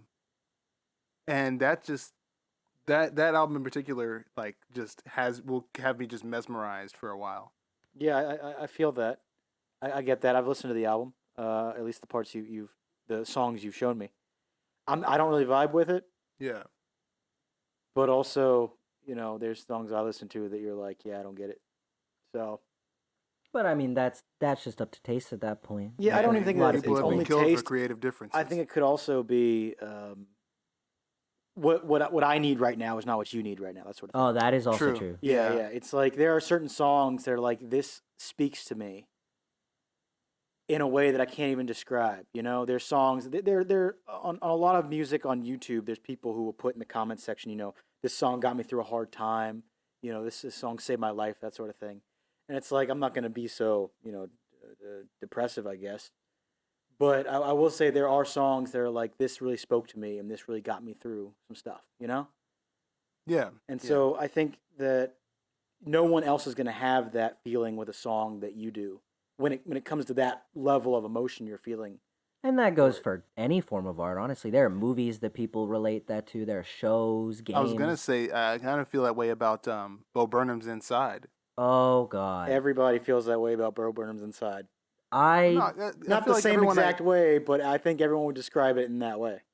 it always feels like I'm talking to people that it didn't really affect them nearly to the extent that it affected me, and it feels kind of embarrassing to be like, yeah, this thing brought me to tears, and they're like, yeah, I mean, it was all right, and it's like, okay, well, I have a nice day, Well, I fuck guess. you. I too. have never watched or read or I've never experienced something twice in the same day because I wanted to rewatch it or reread it. Outside of maybe like a funny YouTube video that I'm like, haha, I'ma watch it again or something like that. But that entire special, I want that animated. I'm gonna watch it again. yeah, but just like I watched it on its release date, which was Memorial Day, I believe, and I was just up in my room, alone, disassociating from the rest of my family because I'd been kind of socially just tired from interacting with them for that day because it happens with me sometimes. So I watched it alone in my room, which I think was the kind of perfect way to watch it, honestly. Yeah. Just kind of isolated, and I just kept thinking about it. And obviously, its songs were stuck in my head because some of those songs are really good. And then that night, I was like, okay, I gotta go to bed because I think I had like work the next day or something like that. Right. Just watch the special again on my phone this time. I re downloaded the Netflix app onto my phone, put in all of the information to get into the account again, and then watched Bo Burnham's Inside on my phone just because I wanted to watch it again. Right. I was that compelled that day. And then the next day, I didn't rewatch the whole special before work, but I like skipped through the special to listen to the songs because the album wasn't out yet. But just to re-experience everything, it hit me so hard. And even now, like even though like I said, Industry Baby by Lil Nas X is still stuck in my head. If there's an album I'm going to go back to and put on shuffle by itself, just the album, it's that one. Yeah. I Just on every single level of enjoyment to it made me feel something to it made me cry. Bo Burnham's Inside ticks all of the boxes for that. I want to weigh in because when you said that, I thought of something that I hadn't thought of in a while. The first thing I ever did that with, first movie, because like obviously with music, you listen to the same song 20 times the same day, right? Oh yeah. But Yeah, when definitely. it comes to something long form like that, a movie, a show, something like that, the first one I ever remember watching multiple times in the same day. Am I gonna be disappointed You're in you probably when gonna you be say this? disappointed. I don't really Oh care because it's no. funny. I was I don't remember, man. I was either in middle school or maybe it was like freshman year of high school before I moved down here. And I was sitting. We had Netflix, He's and about to say the B movie or some shit. no, Hey, no, the no. B movie is golden. I I went and was watching for the first time because of people had talked about it forever, and I never actually sat down to watch it. So I was like, you know what, I'm gonna watch this movie because it was on Netflix. It was Forrest Gump, Oh, okay. Yeah, and It's then respectable. yeah, as yeah. I soon can see that. I can as see soon as that. I finished watching it, and it has like the feather flying up, because it opens with the feather falling down, and it ends with the feather like flowing up because of draft. I don't fucking know. Symbolism. Yeah, symbolism or whatever the hell. Um, as The soon as it was buoyancy over, I had principle. to watch it again. I watched that movie twice that day, back to back, because I don't know what it was in my little brain at the time, as opposed to my little brain now. I think that something in that movie clicked, and I was like, "This is the best movie I've ever seen in my life." That's probably changed by now, but at the time I watched that movie twice in the same day because it was big. It impacted me. And I think like that stuff is more likely to happen whenever it impacts you because it's like for one, I feel like there's like a need for like self like validation of was that actually as good as I really thought it was just now? But it's also just like I liked that so much, I am willing to spend time to watch it all over again because that's just how much it meant to me. There's a lot of emotion in that. Because, I mean, whenever you do anything, you are effectively giving up your time.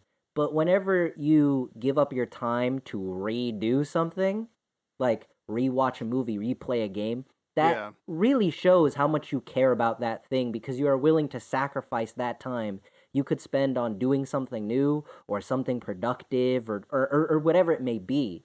Like, that really shows it. I could have been sleeping because I had work the next day, but I Right. rewatched Inside because of how powerful it was. And honestly, the first time I watched it, I did not cry.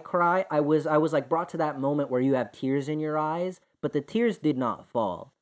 When I was in bed that night watching it, I cried because everything hit me at once because I feel like whenever you go into Inside, it kind of slowly like When you go inside, Yeah. whenever like it slowly creeps up on you how serious everything is getting for Bo or this fictional version of Bo, however it's meant to be interpreted over the course of it. Obviously, you have that like feeling of isolation from the get go, but that feeling of sadness, of dread, of everything slowly creeps up on you.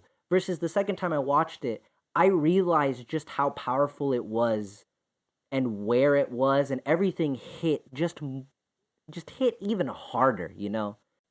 So yeah, I feel like sometimes it's the right thing at the right time, saying the right message. And then sometimes it's like because sometimes it can also just be some silly song like Shut Up and Dance with Me. You were just having a really bad day. That song came on the radio, you danced to it in your car and it made your day and that song just made an impact like that. Sometimes it doesn't even have to be meaningful. It just has to be something that can brighten your day or change your mind or something like that. Yeah. Yeah. Like the Monsters Inc. Theme song. I, And I I feel ultimately, that whenever it comes to how when it comes to like smell is related to memory, yeah, and so if you smell something from your childhood, it brings you back. I feel that way with a lot of songs. I'll go through, and there's a lot of songs I listened to as a kid, or a lot of things I watched as a kid that I just haven't in a long time, and I go back to that and I watch it or I listen to it, and I'm like, damn, that brings me back. Not so much nostalgia, but actually like bringing you back there. Not even just a Yeah. longing, but like I'm actually there. You know? I Spurs memories. I Yeah, it mean, really does. and at the end of the day, I feel like a lot of that is just how powerful all of these like art forms effectively, all these forms of media can be, that they can do so much. And like, even though we all have our preferences, we have our preferences because when something does something that we really like, it hits harder for us. It can make it more memorable, more special. Sometimes having a villain like Thanos can have Avengers Infinity War mean more to you and be more special and more impactful. Sometimes knowing the characters in a persona more might make you really feel like you have friends that you didn't before, and you know these Yeah. characters more. And sometimes sometimes watching something like Inside can make you feel more introspective and realize how you felt about something or during something. And I think that's ultimately why we have preferences in the first place, because it it it is what makes us feel the most about something. Definitely. I the talking about rewatching something because it made you feel a certain way. I got another one that I just thought of, and it also kind of puts us into our last sort of topic.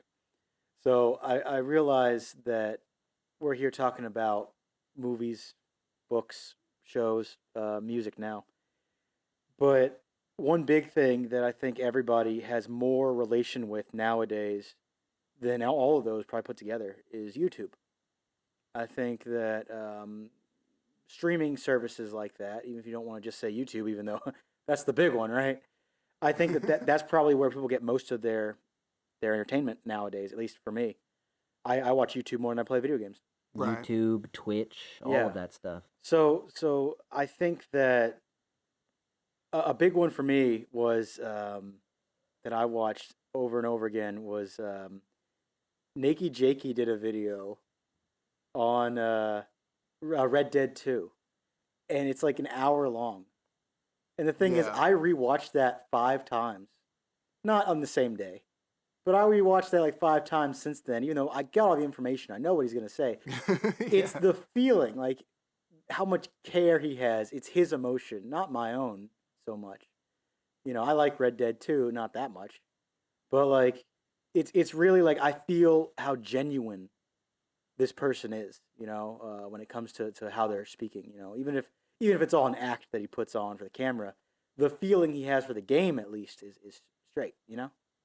Yeah. And you can really sort of relate to that, and just sort of his videos are always sort of like rambles, almost as if you're just chilling, and he's talking to you about it. Yeah, I really feel that. So I was gonna bring up, as a sort of last bit of media preferences, what do you prefer on YouTube? I feel like YouTube requires a sort of context in the wider scope of culture because everything on YouTube is related to something else that exists. It's not so original. I mean, it's original as in everyone's creating their own original content based upon what they see in the world. It's sort of a microcosm of all culture, you know? So I was wondering what is your favorite thing? What are you looking for on YouTube? Me personally, I'm a collector of video essays. I'll grab them and listen to them, because a lot of my commute's like an hour, so I'll be listening constantly about them. I'm a connoisseur, if you will, of video essays. Oh, yes, yes, a fine 2015 Rhett and Link. Yes. Yes, this will make a fine addition to my collection. Um, but yeah, like the one of the video essays that I listen to a lot is the Sagan. There's a YouTuber named Sagan Hawks that did the series of Five Nights at Freddy's retrospective videos, and it's just basically me getting to like it's like you were talking about spurring memories, spurs memories of my childhood, as he talks about the games and how they play and the community, how they reacted to it, and all the theories. It reminded me of being around the time like the first one came out, and everyone was like, "Oh, what's this new horror game that's terrifying. And other than that, I love hearing people talk about stories and sort of analyzing them. I admit that sometimes I use video essays to quote unquote watch movies, and that's just my way of taking in the medium.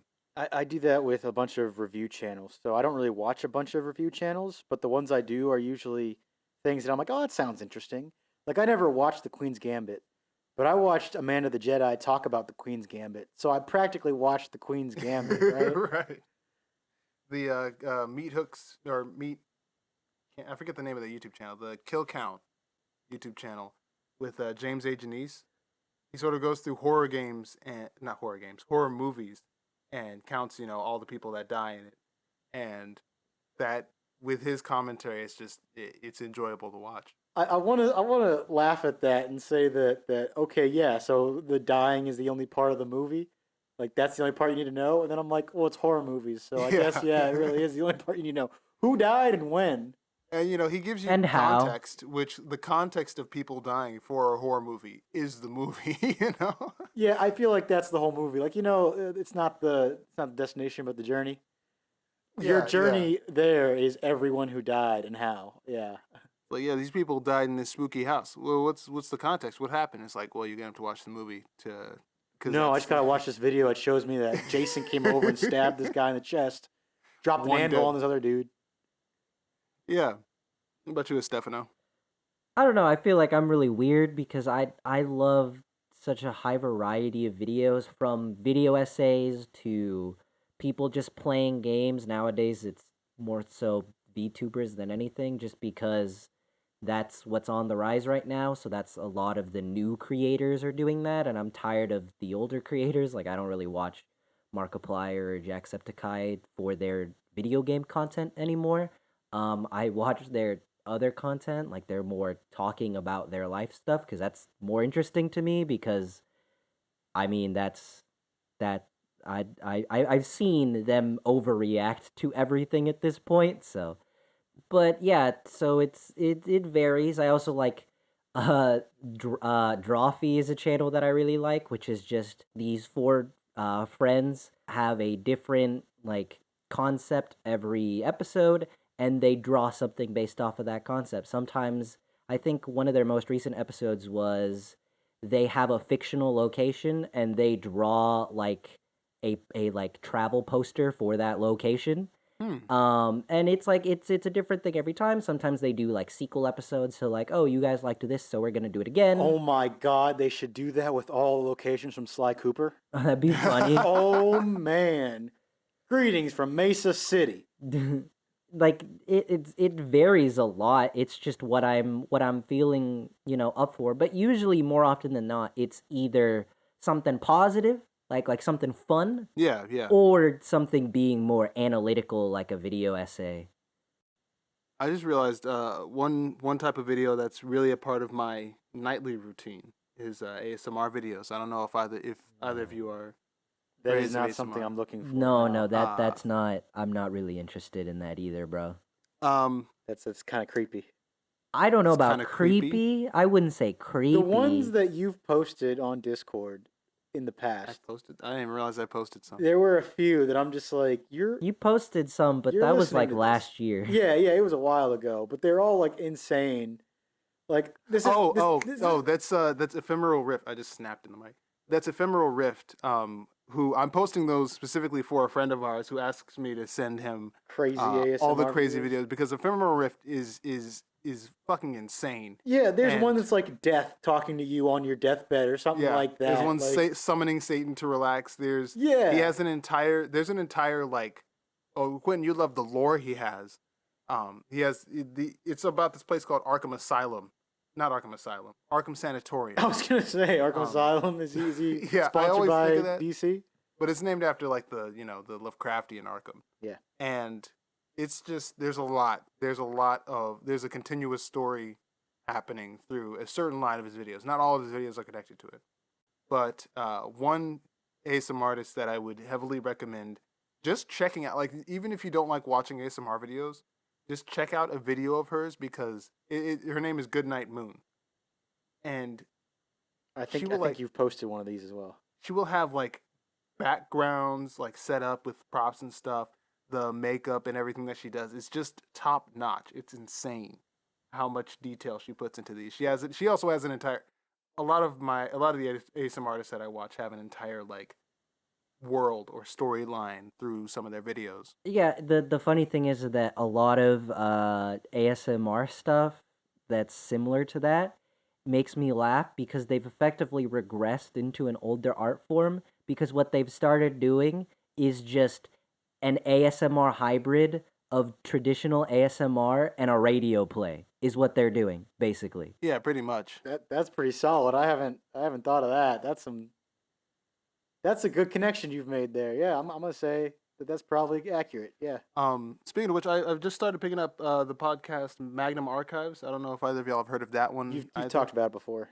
It's basically like a horror podcast that's very big and started a while ago, and I'm just now picking it up, so I'm just late on it. But it was pretty slow to get my attention for a minute, but like about halfway through the first season, I was like, okay, all right, you've got my attention. I think whenever it comes to YouTube videos, I'm more looking for depending on the genre, depending on what I'm looking at. Like if it's a video essay or something like that, I really am looking for the human element. You know, I really like whenever people will do a video essay breaking down characters. You know, even if Gotcha. one big thing is that you'd never know in a movie, a book, a show how much the creators put into their characters. You never know if they actually were like, oh yeah, we're gonna make sure that you know that this one thing that happened to him in the very first season is really affecting him, and he has PTSD all the way up until the 500th season. Like, but we never said that, right? Yeah, It's yeah. just subtle. Like you never know if that's true, if they intended that, or if it's just you're reading a bit too much into it. And there are people that don't like that you read too much into it, but I love it. I love whenever people read into it and they're like, "Oh, I think this is actually him." You know, really wrestling with the effects of this thing that happened 500 years prior. Like, yeah, yeah, I love the idea of really humanizing these characters that maybe even the creators of them haven't humanized them in that way. Yeah, there's a dude on TikTok who he's a streamer. I don't really know his stream name. I only ever catch his clips on TikTok, but I do love his content. Where he's playing through Mass Effect, and he's a licensed therapist, and he will sort of analyze the different ways that characters, express, the stress that they're going through, the trauma they're going through, and will sort of, connect that to real life situations, sort of like advice for catching yourself in certain like psychological pitfalls that people fall into. I'll show you some of them later, but a lot of people, say that, oh, they probably didn't plan all this depth for these characters, which I don't know. Because it's Mass Effect, I would believe it if they did, but Yeah, also yeah. even if Whenever they it comes to some didn't, of those characters, it's like, yeah, definitely they did. yeah, Like Jack and Miranda are big ones from the second game because of both of them have opposite sides where Jack was pretty much always told she was trash, mm, and then Miranda was always told she was perfect. They butt heads on the ship, right? right. But also going into the third game, if they're still alive, uh, they're still wrestling with that. You know, that's something that takes you forever. You know, Yeah, yeah. so I wouldn't doubt that whatever this person's saying is psychological. I'm sure that the creators are probably like, oh, this probably person does have PTSD. You know. Yeah, As yeah. a writer myself, or I guess wannabe writer because I haven't properly published anything, but I mean as a creator, personally, I feel like that it doesn't matter whether or not it's intended because the ultimate intention whenever you write any character, no matter what you're writing it for, game, movie, show, is that people connect with those characters and can see those characters as real life human beings or whatever strange alien race they may be. And if that comes across, if people start to wrestle with those characters and are like, "Oh, maybe this means this because of this aspect that we know about this character," even if it wasn't intended, personally, I don't care because that just shows because that all that shows to me is that you've gotten it and that I've done my job as a creator well enough that this character feels real to you and you're trying to figure out if this character feels this way because of this other thing. And I think that that's what anyone really wants. So it's kind of like death of the author, but in in like a almost positive aspect of Well, like Yeah. it doesn't I matter. think that it's I have consent from the author to kill the author. Rebirth of the author. Yeah. So the thing is that there are authors that are like that. Like a big one that I've been watching some videos because I just read his newest book. John Green actually brings up that once his books are out there, once they're published, they're no longer his. He's like they're yours. The moment that it goes out there, he has no control over how people interpret those characters or what people believe in those characters. And people ask questions like, whenever he said that, people were asking questions like, "Oh, so do you condone fan fiction?" He's like, "I love fan fiction." He's like, "I read fan fiction in my own books." He said he loves that, the idea that you can take Oh, these dude. characters and you care so much about these characters to go create your own works with them and expand their lore pretty much. I I'm working on some I'm cooking up some stuff back here in my own life that I'm trying to create. I'm writing a book and working on some other stuff that might turn into a game or a show or other things at some point in the future if I become lucky enough to be able to do something like that. I 100% will be guilty of reading fanfics of my work because I want to see how people feel about these characters, how they want these characters to interact. I will gladly look at all the different ships of my characters. All. I mean, yeah. I mean, just try to, figure out why do people like these characters together? What brings these characters together romantically for a lot of people? That's gonna be What brings really that? weird if like you write a story and it's like, oh, there was this opening scene where there was a boat and a bunch of like deckhands, and for some reason someone shipped the main character with this random deckhand that doesn't even have a name. It He's is what it just is. from the first page. There was a guy she saw working the ropes of the fucking sailboat, and now they're shipped, and that's the biggest ship in the whole fandom. I mean, if it's written well, I guess. Okay. Yeah. You do you, man. it's it. I just would love to I'll say see okay. how people interpret my characters, and ultimately, when you have a fandom that produces a lot of fan fictions and original content, whether it be fan art or whatever, that's when you kind of know you've made it, and that's when you know that you have built something that will last longer than you because people enjoy it that much. For better or for worse. Obviously, some fandoms can be a bit weirder and a bit more out there than others, but I mean, ultimately, I'd feel really happy with it, and if it happens to me, I'll consider myself lucky. That's a good way to look at it, I think. And if anyone is watching this years from now or clips this and posts it years from now, yes, you guys have my explicit permission to do all the weird shit you want because it's not mine anymore, it's yours. Oh wow. I'm gonna make Okay. some weird shit. Oh, I know they will. There's gonna be some weird shit out there, man. And I may not condone or endorse all of it, but like I said, it's not mine anymore. Well, I mean that's pretty much our topic. That's all the media stuff. For final thoughts, I guess. What we've been doing? What we got? We got any recommendations? We got I any? feel like we've been recommending a lot just through this segment in itself as we've been name dropping a whole bunch of stuff that we I kinda recommend this fits. podcast, like this specific one that you just listened to. Yeah, please continue if you stumble upon this and have decided to listen for this long. Thank you. Please continue to listen to our podcast. I hope you enjoy it. But in all seriousness, I mean, I've been reading that same John Green book. You lent it to me. I started Yeah, reading it. I'll Anthropocene reviewed. Yeah. Yeah, I will likely, finish reading it this week now that I'm finally done modding Skyrim because it takes a millennia just to mod that fucking game and figure out patches to different mods that you want to run together. It's a mess, but I'll probably be playing that. I'll probably be reading that book.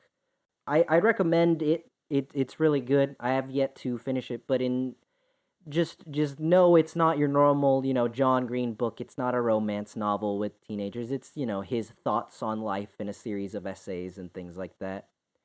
Outside of that, I don't really have anything else to recommend.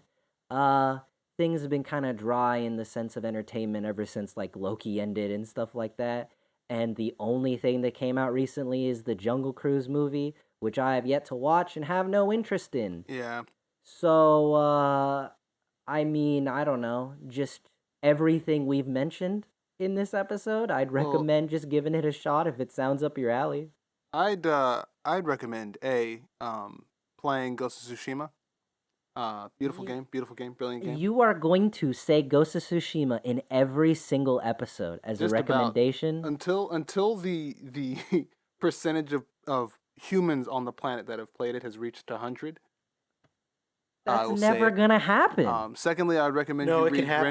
Grendel. Matthew just has to murder everyone who hasn't played. So yeah, I'm gonna give you guys a couple years to read it, to play it. To save your own life.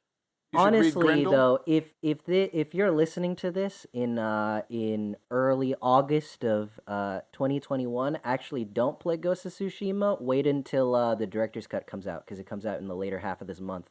Or you can just I'll play it as second soon as that. it's I gonna come endorse out. that. They actually released a trailer for the new story stuff on the island, and it looks pretty good. I would also recommend that you play New World once it comes out in the 31st of August 2021. I will not endorse that. Because I want to get into it, and I don't want it to be dead before I'm able to get into it. I do not endorse If you like it. MMORPGs, you probably already have played the closed beta. I just came in late to it. If you like giving more money to our Amazon overlords, then It's you free. probably No, it's not already free. That played is it. a lie. It's $60, right? Which we know that the telltale red flag for MMORPG is that it's free. Okay, it's $60. I don't know about that. I mean, World of Warcraft is free and people like it. World of Warcraft is free, and people have spent how much money? World of People who Warcraft have played is it free if consistently. you pay for the subscription. If Playing it you is free pay for after the the subscription. No, that you can be up to like level 30 or something like that for free. 100% free. And why would you? But I'm saying If you the were gonna people get who- into that game, Oh no, if you you're gonna could- get into it, but if you're gonna try it, I mean, I guess. That's what I'm saying though. People, the red flag is that it's free because people who get into it are gonna end up spending like thousands of dollars on it. I get you. So you're gonna recommend this New World. yeah, okay. You're gonna represent the corporate world. Matthew over here, ever the capitalist. I'll And you have no idea I'll how kill you. funny that is because you don't know Matthew.